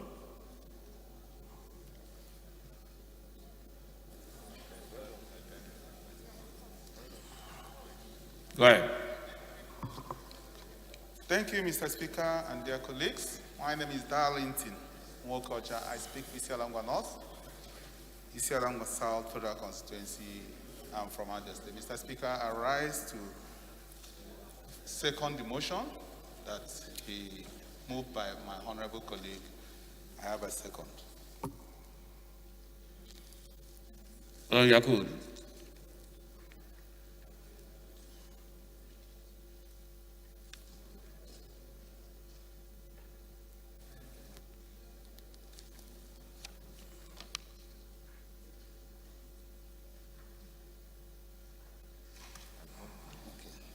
Thank you, Mr. Speaker. The House notes that the prevailing, like kidnapping for ransom, banditry, theft, gross circulation of small arms and light weapons, drug abuse, internet crisis, as well as other antisocial behaviors. Also note that the activities of criminals has aggravated the cost of living in the country by not only keeping farmers off base and site workers who are expatriates to invest heavily in measures aimed at securing themselves, their wards, as well as employees, which have arbitrarily increased the cost of production and delivery of services. Aware that despite the efforts of government at containing the rising wave of insecurity in the country, the spate of kidnapping for ransom has assumed widening proportions, with school children being the most vulnerable.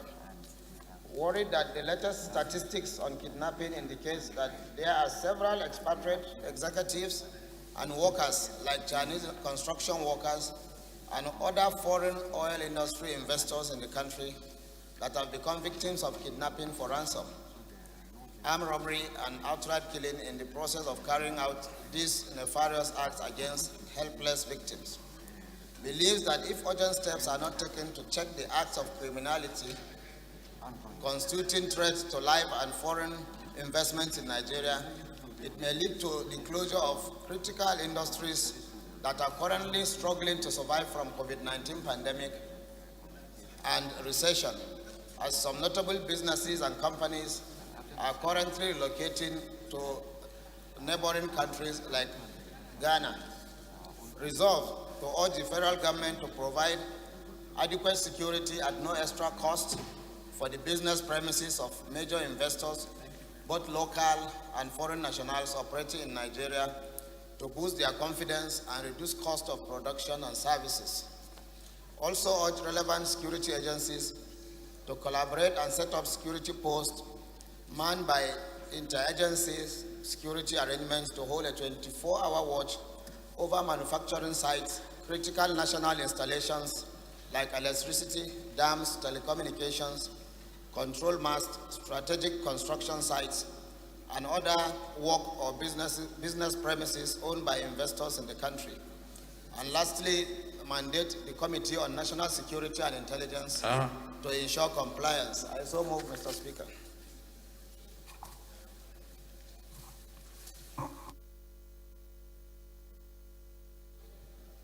Chairman, Internal Security.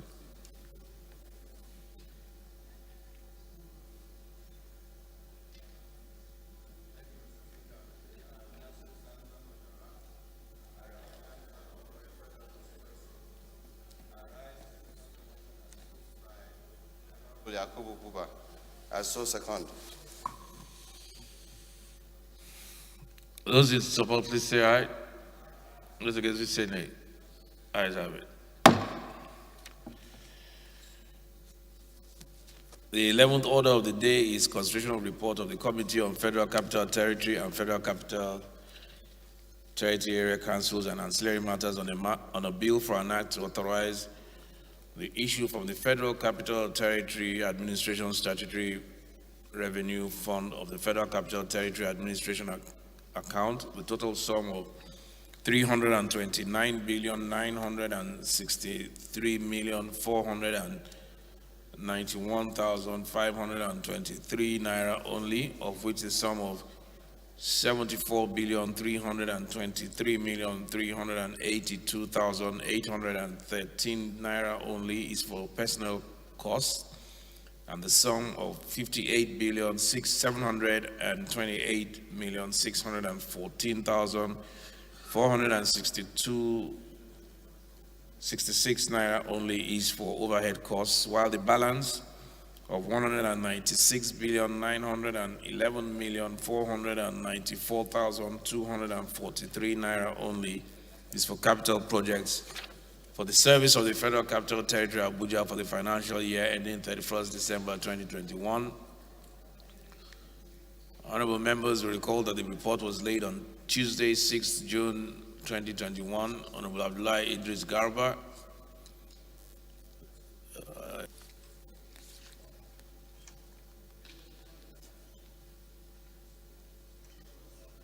My name is Abdullahi Idris Garba, member representing Kontogora, Mariga, Moshingu, Bushishi of Niger State, Chairman House Committee on FCT.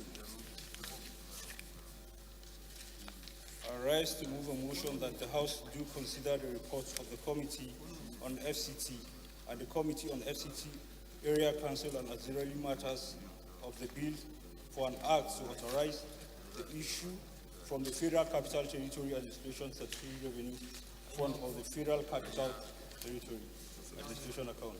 The total sum of 329,963,491,523,000 naira only for the services of the Federal Capital Territory Abuja for the 2021 financial year, of which the personnel cost amounts to 74,382,813 naira.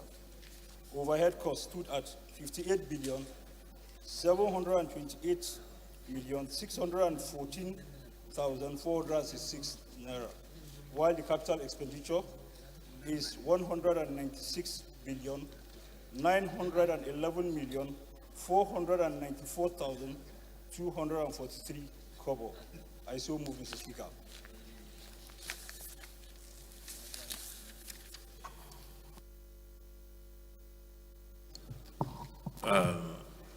Honorable Osai.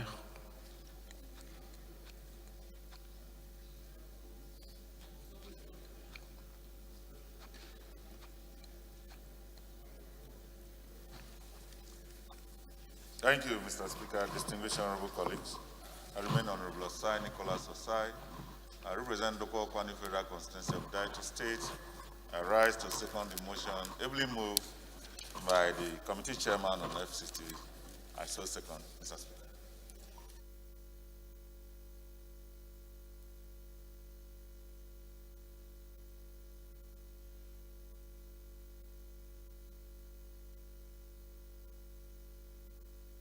Those in favor, please say aye. Those against, please say nay. Ayes have it. House Leader, Committee of Supply, please. We move for Committee of Supply. Thank you, Right Honorable Speaker. Honorable members, Adodogwa is my name once again, Mr. Speaker. By the leave of the House, the Leader of the 9th House of Representatives. Mr. Speaker, I rise to move that this House do resolve to the Committee of the Whole to consider, Committee of Supply to consider reports. Thank you. Minority Leader.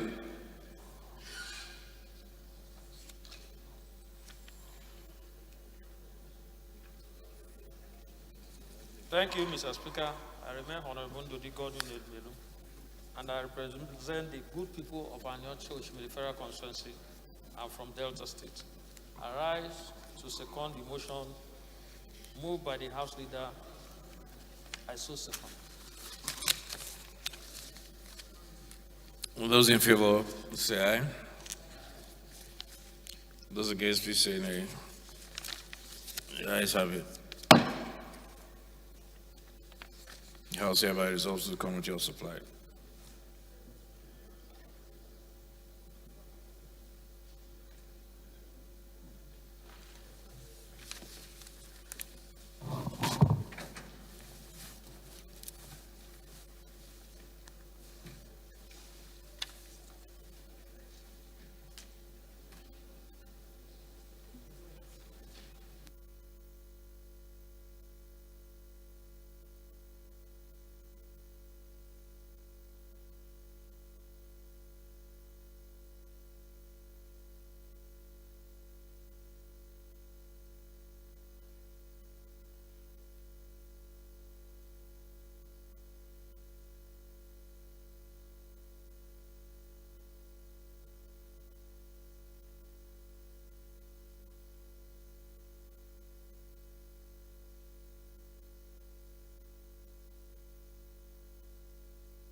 Since members have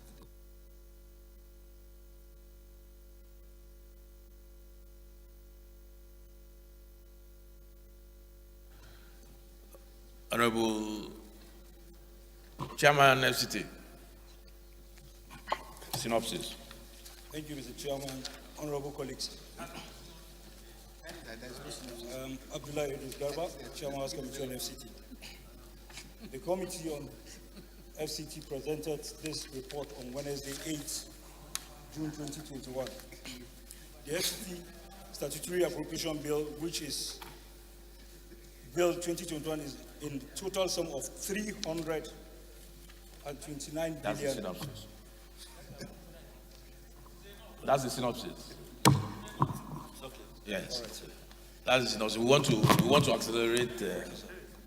Thank you, sir. Yeah. FCT is our own. Let's go straight to. We all have it on the other paper. Let's go straight to the recommended structure of expenditure. Personnel costs, 74 billion 323,382,813.00.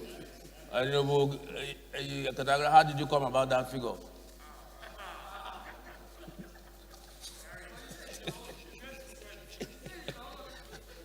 Okay, carried. 58 billion 728,614,466. Honorable Lai. Carried. Expenditure 196 billion 911,494,243. Carried. 329 billion 963,491,523. Carried.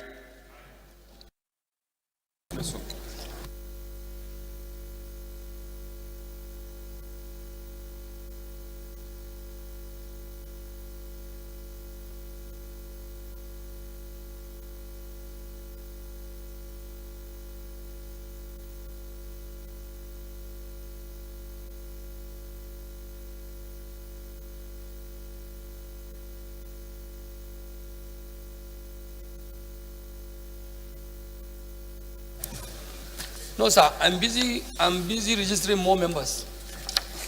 I'm busy here receiving more members into the ruling party. You are welcome before announcement, please. Mr. Chairman, I'm busy receiving more members into your party. So I welcome this man before announcement. Yes, you will announce one in the next few minutes. And your friend is also joining. Look at him.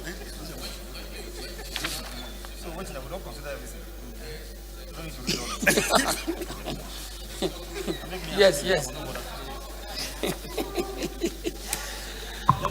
Mr. Chairman, honorable members, I rise to move that the House revert to plenary to report progress. Mr. Speaker, honorable members, Mr. Chairman, honorable members, I so move.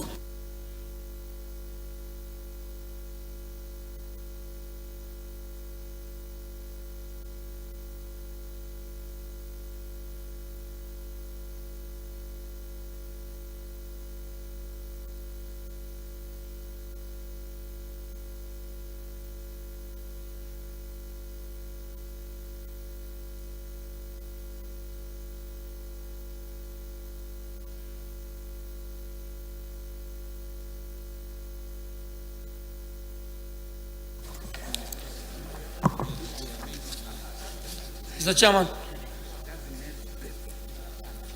Second, nobody to second.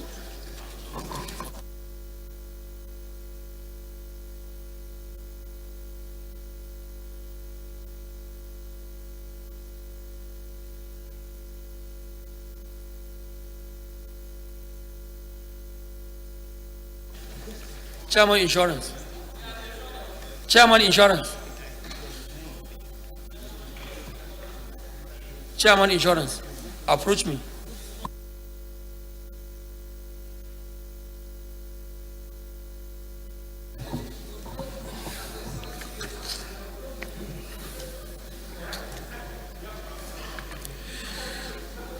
Honorable colleagues, the House in the Committee of Supply considered the report of the Committee of Federal Capital Territory and FCT Area Councils and ancillary matters on a bill for an act to authorize the issue from the Federal Capital Territory Administration Statutory Revenue Fund of the Federal Capital Territory 329,963,491,523 naira only, of which the sum of 74,323,382,813 naira only is for personnel costs, and the sum of 58,728,614,466 naira only is for overhead costs, while the balance of 196,111,494,243 naira only is for capital projects for the service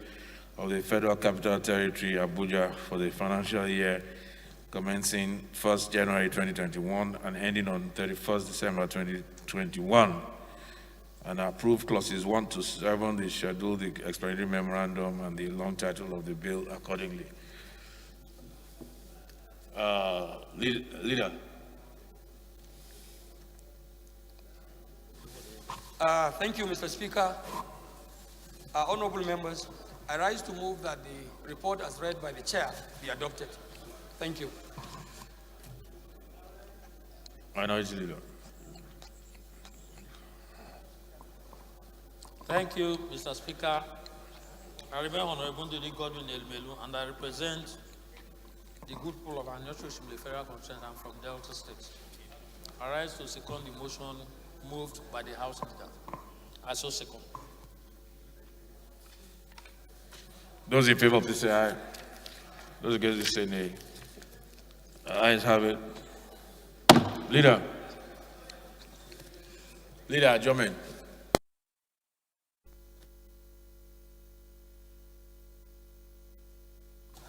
Are we adjourning, sir?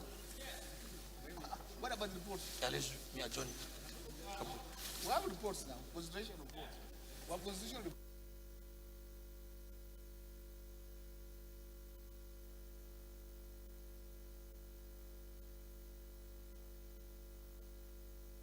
Thank you, Mr. Speaker and honorable members. I rise to move that the House do adjourn to tomorrow, Thursday, the 31st of June. Tomorrow. I rise to move, Mr. Speaker, honorable members.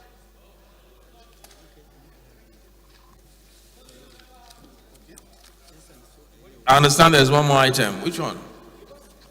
Reports to consider.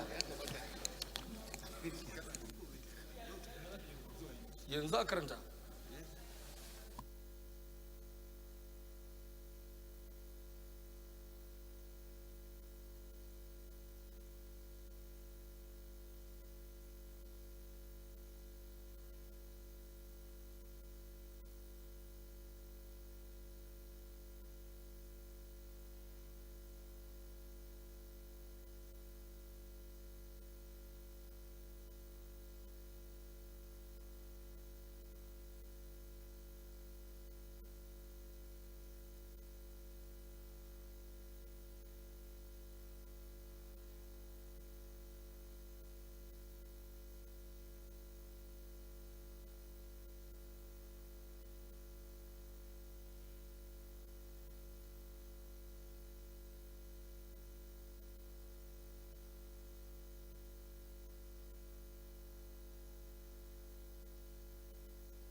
Honorable colleagues, I think we moved too fast, so we still have a couple of items.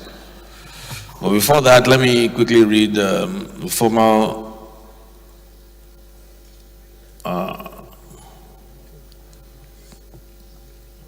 do you want us to do this now or tomorrow, when we have a fuller house?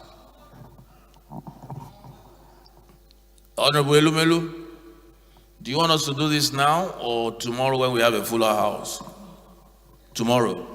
When we have a fuller house, right? Okay. I'm talking about the letter of defection. Honorable Elimelu, on your mark, get ready. On your mark, Elimelu, please, be on your mark. You want to change your mind now or tomorrow?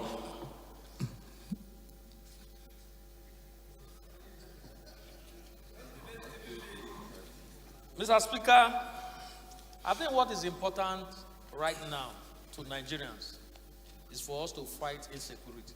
And I believe, hold on, now wait now. And I know that APC has failed woefully in that regard. They have failed in protecting Nigerians. So they have also failed in providing the employment that they promised us. So I think in that case, I think we'll wait till we have a fuller house tomorrow. Point of order. Point of order, Mr. Yes, do you want us to go ahead now? Or? Go ahead. Okay. Mr. Speaker, whichever time we take to declare this kind of defection is appropriate. But the minority leader should know that the APC as a government has not failed. What has failed in Nigeria is Delta State as a government, as a PDP government.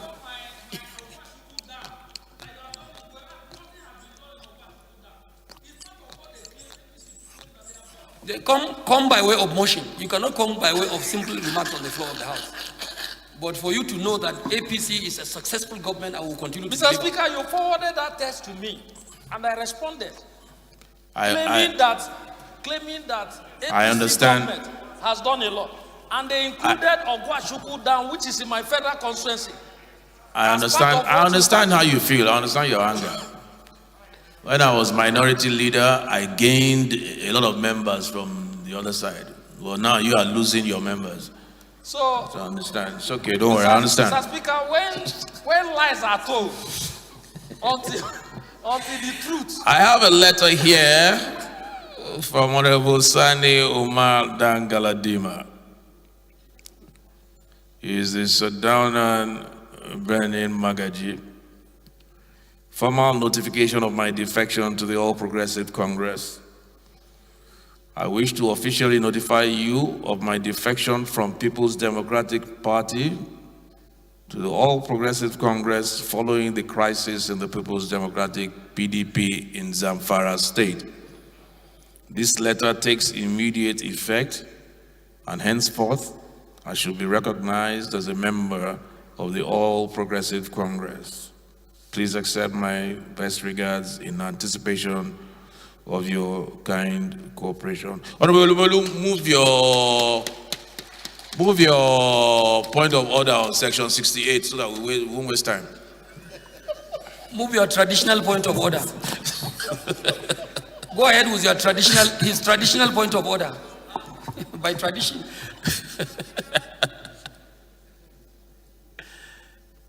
Yes. Mr. Speaker, contrary to what you are thinking that I will move, as a matter of fact, they know better that defecting from the way they came into. Can you hold on 1 second? That thought. Let me receive my new member first.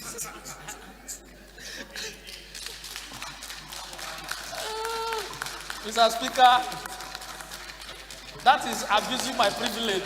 Mr. Speaker, you have 6 more members coming from Zamfara State, please. 6 more members coming from Zamfara State.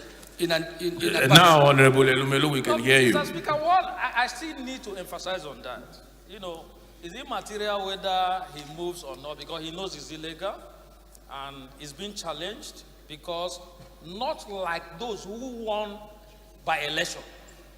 As a matter of fact, the Supreme Court ruled that the office or the chair that they occupy was as a result of the position given to the political party, which is PDP.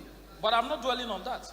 What I'm only saying is that APC should do more in alleviating the sufferings of Nigerians. Okay. And as far as I know, and Nigerians know, APC has failed. Okay. They have failed in providing security. They have failed even claiming by way what of they have motion. not done. Point of order. Point of order. Claiming that you have done Ogwashuku. Mr. Speaker, point of order. He's going out of course. Please. Ogwashuku Dam is my privilege. I'm coming under privileges. What privilege has been broken? My privilege As a member of this House. Yes. That your president and APC-led government claim to have done Ogwashuku Dam. Yes. Where I come from. Yes. Is abusing my privilege as a sitting member on this floor because APC government has lied. That's 1. 2. Onitsha bridge. That bridge is not being funded by federal government. It's under under sovereign wealth fund that is being funded. That's 2. Thirdly, East-West Road, Mr. Speaker. Sovereign wealth fund was created by an act of parliament. That road that I can say is national, but nobody brought it here. That budget was never brought here for Niger Bridge. Thirdly, it has nothing to do with being happy. Thirdly, East-West Road. Nothing has happened there. Mr. Speaker, is there anything else? The leader is going out of the message you sent to me. Allow him to. The message you sent to me is being claimed by APC government that they have done something in East-West Road. Okay. As I speak to you, you can't even fly that road. Those who are from South can attest to the fact that that road is not being done. And APC government is claiming that they have done that road. That is the kind of lies we are getting. Okay. 2023 will change the narrative. Clap for yourself. Yeah. Yes.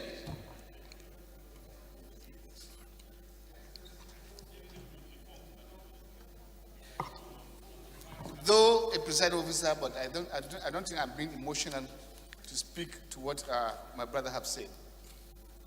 If you claim that this budget was not presented here, I don't know which assembly, when did the work start? I thought it should be clear, it should be made clear to him this work didn't start in this regime, this session of National Assembly. The work commenced last time, and I remember in one of the laws, you remember argument. When he came, other people were saying, we have not gotten something. Say it was in the part of the law that we approved in this house and on this floor. Mr. Speaker, respected colleagues, I think we should not go to demean our achievements. The road is referring to, I know there is a report from the National Assembly that have gone there on inspection. No, even at the glass house. And the work is in progress. You can't say it's not been done. And the road that this they are referring to, the road you refer to. Yes, sir. So, sure. Excuse me. It's okay. It's okay. You have had your honorable. You had your time. When work is in progress, it's not saying completed. Work in progress. No. I cannot speak about Plateau State. I cannot speak of course. I thought. No. I am a legislator of the Federal Republic of Nigeria. Excuse me. I'm a legislator of the Federal Republic of Nigeria. You should be able to speak on anywhere. Anywhere. It's not a bad zone. But that is not good for you if you can only speak about your place.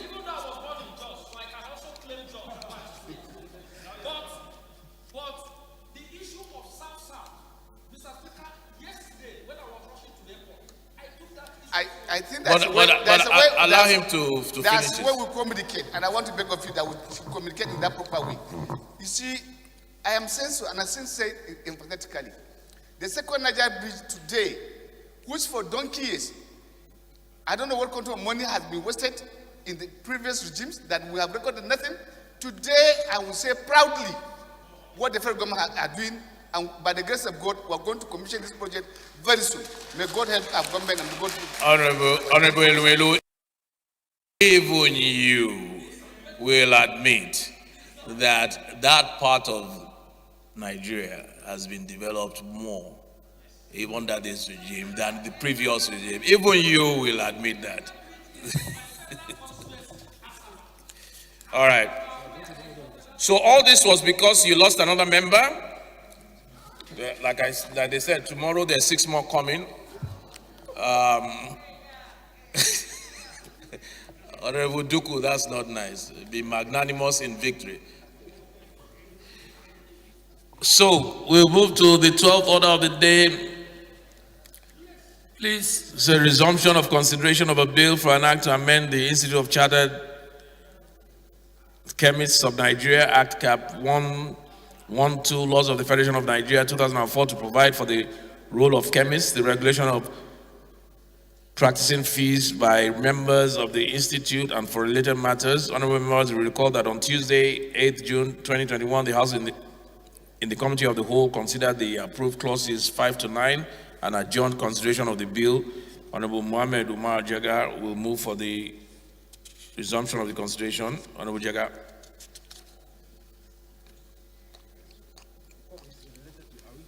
Thank you, Honorable Speaker, my honorable colleagues. May I move for the continuation of the consideration of a bill for an act to amend the Institute of Chartered Chemists of Nigeria Act I.12, Laws of the Federation of Nigeria 2004, provide for the role of chemists, the regulation of practicing fees by members of the Institute, and for related matters. I so move. Honorable Elumelu, please second.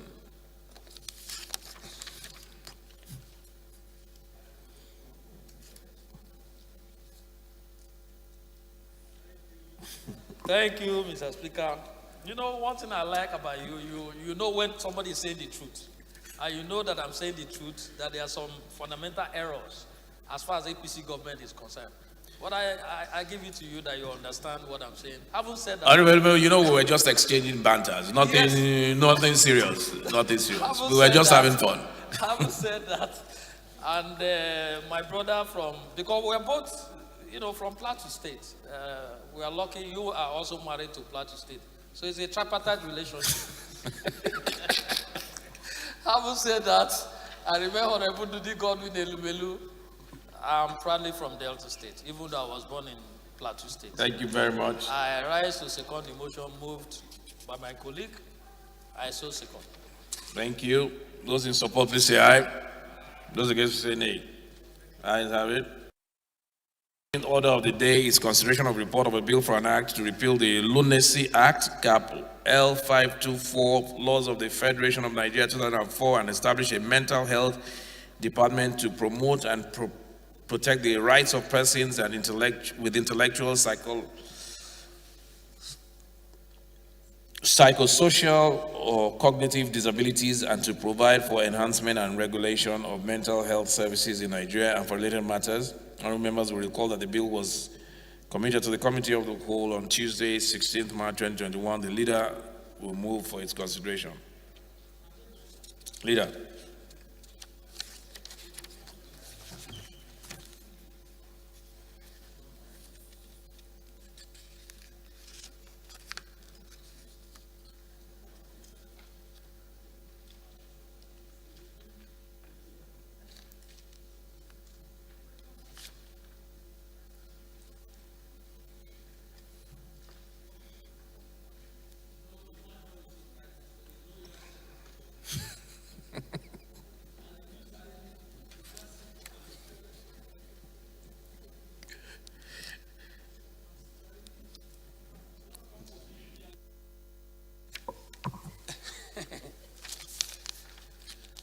Mr. Speaker, honorable members, I rise to move that a bill for an act to repeal the Lunacy Act Cap L524, laws of the Federation of Nigeria 2004, and establish. I'm correct, it's number 13, my brother. If you want to mislead, do that in Wadata Plaza, not here. Establish a mental health department to promote and protect the rights of persons with intellectual, psychosocial, or cognitive disabilities, and to provide for establishment and regulation of mental health services in Nigeria and for related matters, HB 1208, be read,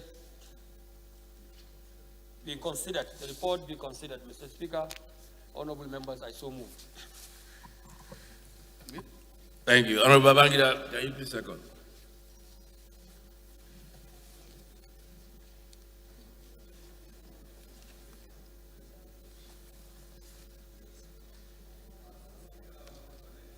My name is Honorable Babangida Ibrahim. I'm representing Madam Fashi, Kafur Federal Constituency.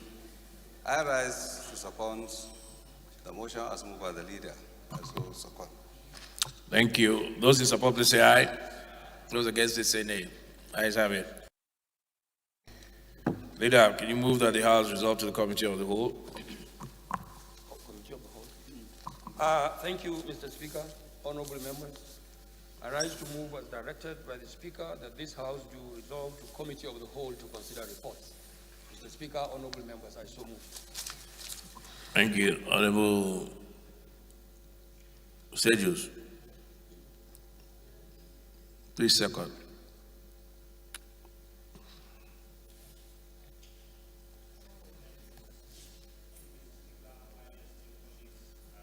The motion that we should dissolve to Committee of the Whole. I so second, Mr. Speaker. Sergius, is your face mask electronic? Those in support of the motion, please say aye. Those against, say nay. Ayes have it. House results to committee of the whole. Honorable colleagues, please don't forget to pick up your PIB reports in room 327 and bring them to chambers tomorrow. Thank you.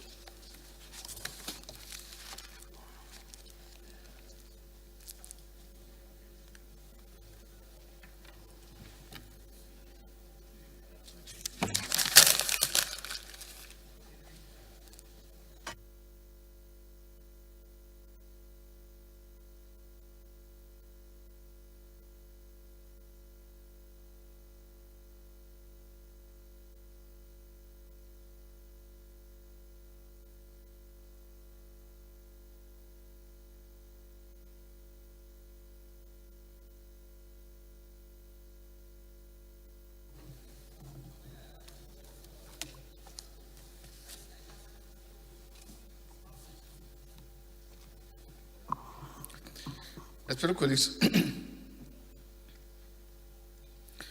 the first bill to be considered for an act to amend the Institute of Chartered Chemists of Nigeria Act, Cap 112, Laws of Federation Nigeria 2004, to provide for the role of chemists, the regulations of practicing fees by members of the Institute, and for related matters. I now invite Honorable Jega to give us the synopsis of the report.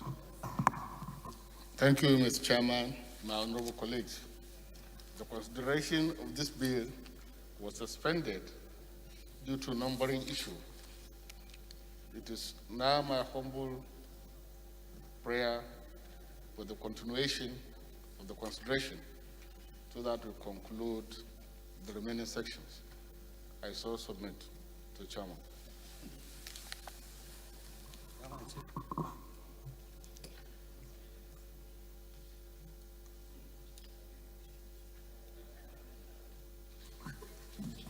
We stop at section 10, which was the amendment of section 14. So I'm going to continue on section 11, page 20, close, page 20, amendment of section 15.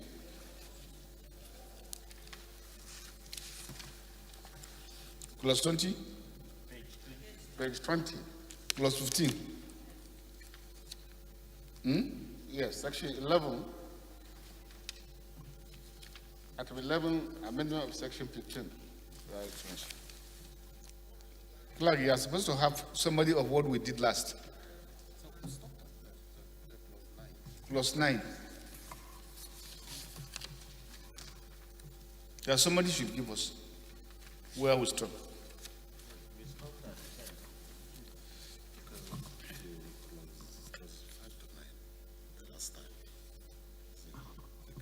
Well, colleagues, will start on Tuesday, 8 June, and the House, in the Committee of the Whole, considered and approved clauses 5 to 9. An adjourned consideration of the bill. This is where we stop. 5 to 9 is what? Could you have been 5 to 9? What about clauses 1 to 4? Okay. Thank you. So now the resumption should be at clause 10.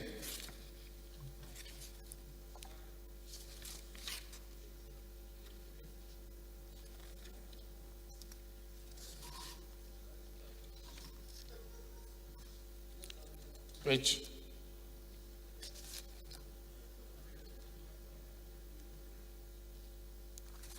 What's the resumption? Clause what?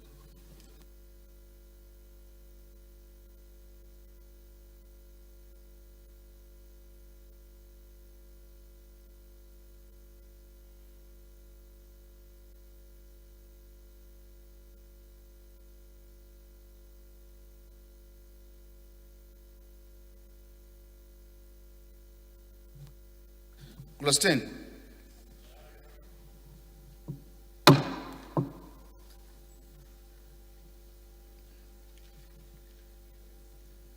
What? Why are you having still 14 after 10?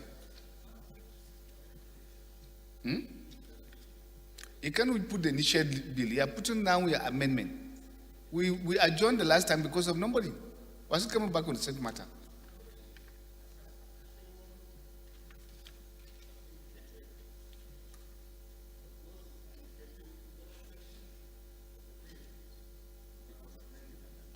you don't write your report in this manner. They know. At least you are the technical people.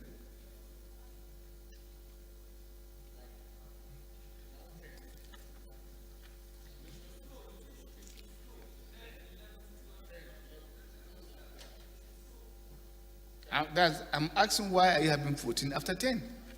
Because the third column is where the recommendation is. That's the one we'll take. The first column is for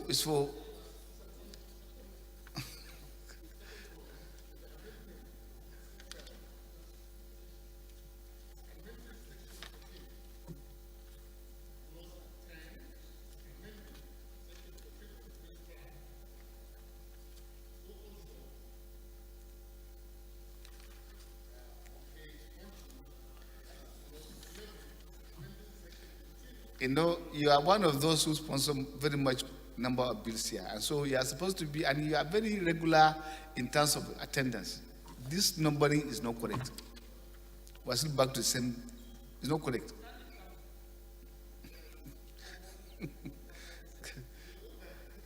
No, it's not in order. I think, Mr. Chairman, I think what he's failing to digest is to the effect that even if you are amending a clause, it should flow. Then where that is being amended should also show that you are amending this clause. But it should flow. But you can't have clause 10 and the next one 14. It doesn't make sense. No, it's still 10. But the 10... my brother, what you are now saying, go to clause 14 of from the Principal Act. You should have 11, 12, 13. It's been carried. Where is 11? This is 11. And you are having 14 here, then 11 is... This is section. This is section 14. Of what? Principal Act. Honorable Raji, you are welcome. Can you guide me where you are putting this amendment now?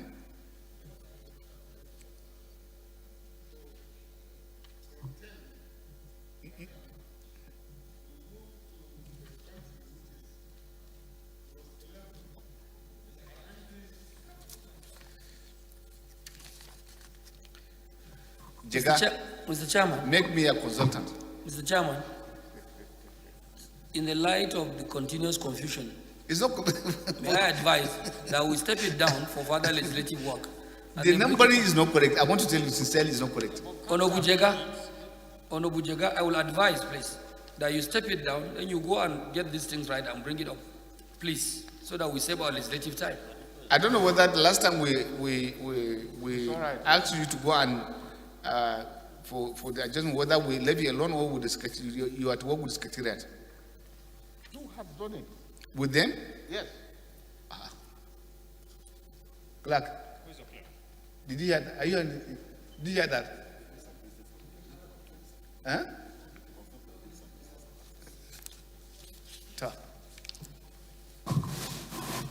They are not doing the right thing.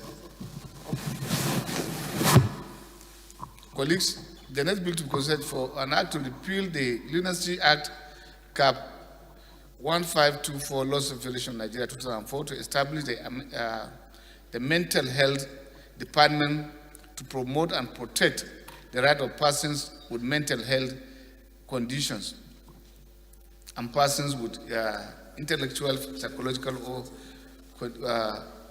cognitive disabilities, and to provide for the enhancement and regulation of mental health services in Nigeria and for later matters. And I invite the leader of the House to give the synopsis of the report. Mr. Chairman, honorable members, the bill before us for consideration, Mr. Chairman, I want to believe is very much self-explanatory. It's a bill for an act to repeal the Lunacy Act, Cap L524, Laws of the Federation. And it is a bill that is being transmitted to us here for concurrence from the Senate of the Federal Republic of Nigeria. It is my belief that most of the needful that was supposed to have been done, I believe the Senate has done enough about this bill. And looking at the subject of the matter before us in this bill, trying to address the contents of the bill to promote and protect the right of persons with intellectual, psychosocial, or cognitive disabilities, and provide for enhancement in the regulation of mental health services in Nigeria, I think is something that all of us should encourage. And I want to believe, in the light of this very brief submission, that this is a bill that should deserve our attention, a bill that we should deserve our passage. And I so move that the House do consider and pass this bill in the interest of our people in the Federal Republic of Nigeria. Thank you. I so move. Thank you, sir. Clause 1. 2.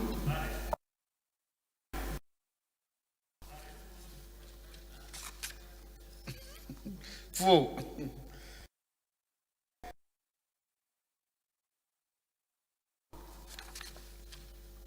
8.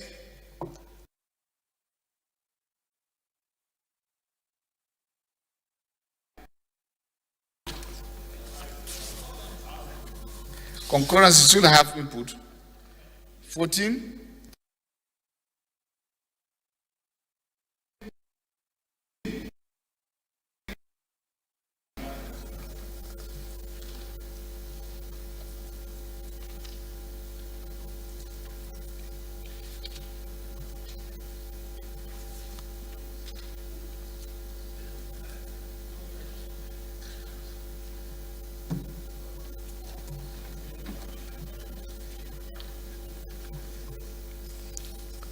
I don't know who to ask, whether there's a medical doctor here in our mix. 20. Yes, sir. When they say everybody, everybody's health record is personal to him. Or,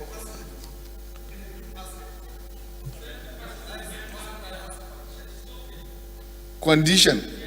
If you have a mental health condition, can you now know your own status?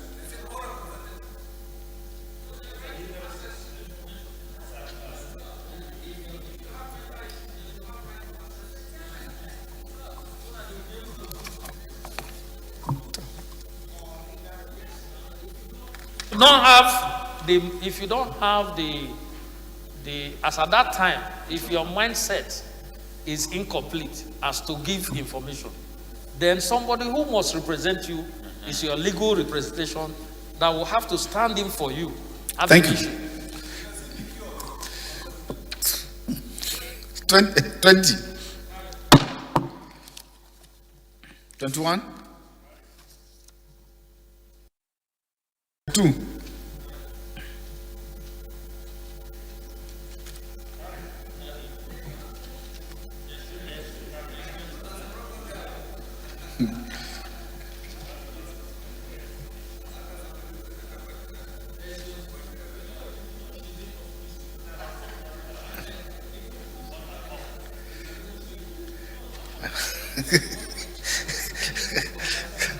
I think, except you ask me to pass this for the sake of passing. If you are a lunatic, how now do you know? A mental person, how do you apply A? 22(1) A. 1A.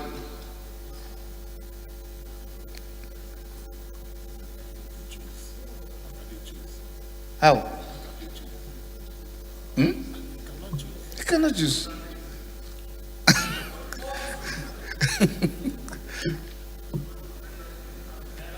Thank you.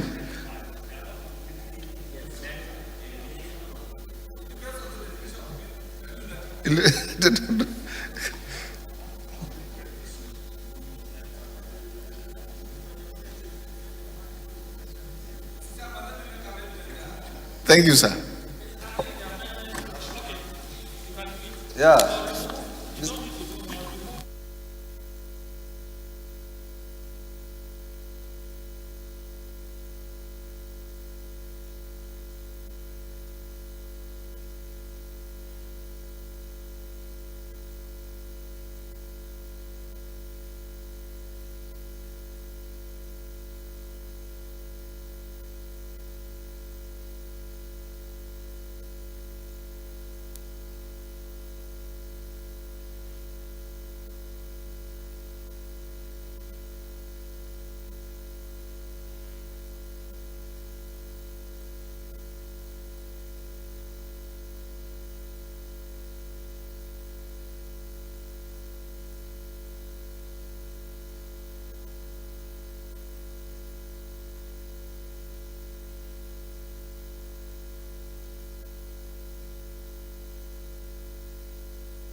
26.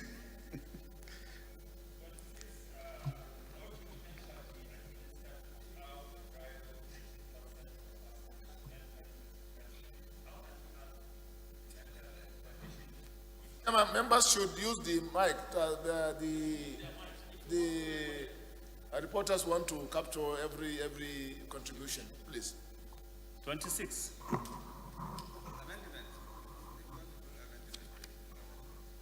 Yes, sir.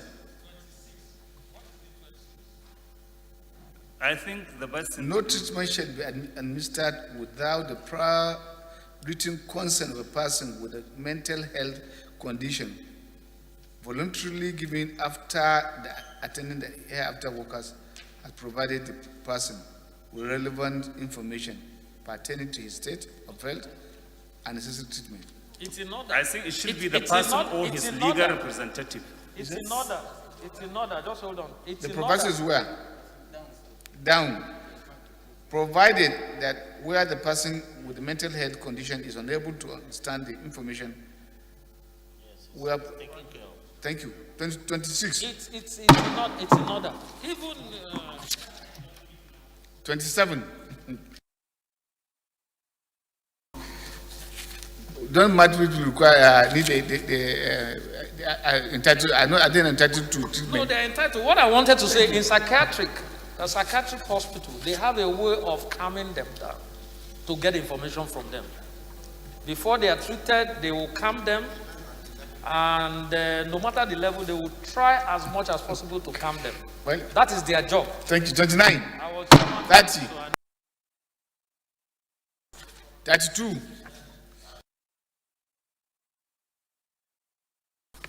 35. 6. 38.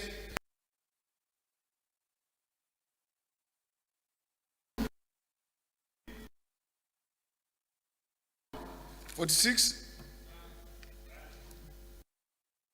47.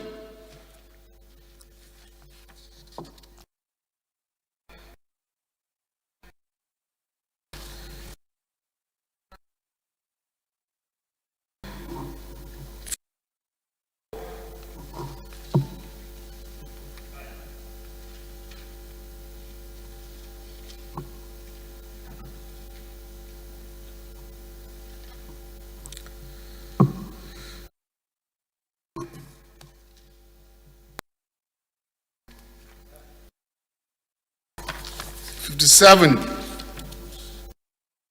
58. 58.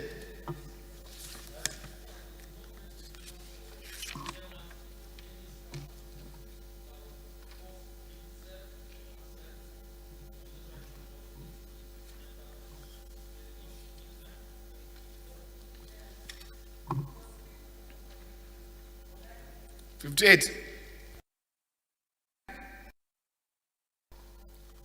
60.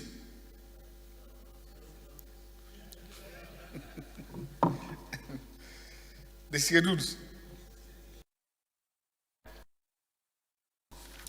Leader, move that, we'll move to revert back plan to report progress.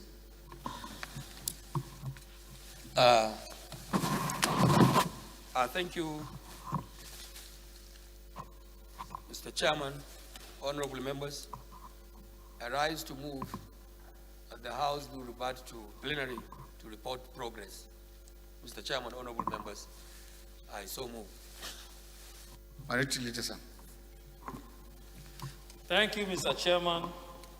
Again, I remain Honorable Dodi Godwin Delmelu, and I represent the good people of Anyocho Shimili Federal Constituency.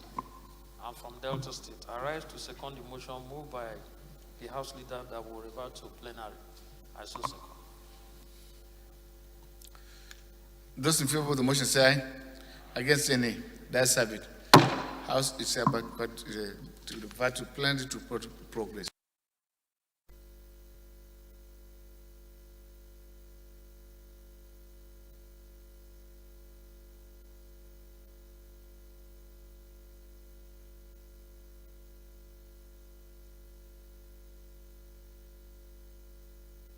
Special colleagues, the House and the Committee of the Whole considered the report on a bill for an act to amend the Institute of Chartered Chemists of Nigeria Act Cap I-12 Laws of Federation of Nigeria 2004 to provide for the role of chemists and regulations of practicing fees by members of the Institute and related matter approved clauses 10 and adjourn further consideration of the report accordingly. Respected colleagues, the House and the Committee of the Whole consider the report on a bill for an act to repeal the Lunacy Act Cap L524 Laws of Federation of Nigeria 2004 and establish the Mental Health Department to promote and protect the rights of persons with intellectual, psychological, or cognitive disabilities and to provide for the enhancement and regulation of mental health services in Nigeria for related matters and approve clauses 1 to 59, the schedules and the long title of the report accordingly. Leader, move for the adoption of the report. Thank you, Right Honorable Speaker. Alhassan Ado Dogwa, once again, is my name. Mr. Speaker, honorable members, I represent the good people of Tudunwada Dogwa Federal Constituency. I am from Kano State. Mr. Speaker, I move as directed that this House do adopt the report of the Committee of the Whole for adoption, as read by the Chair, Mr. Speaker. I so move. Deputy Leader. Thank you very much, Mr. Speaker and my colleagues. I'm Comrade Peter Ohiozuji Akwatisin. I second the motion as ably moved by the Leader of the House. I so second, Mr. Speaker. Those in favor of the motion say aye. Against say nay. Let's have it. Leader, move for the adjournment of the House to tomorrow, 11 a.m. Thank you, Mr. Speaker, honorable members. Finally,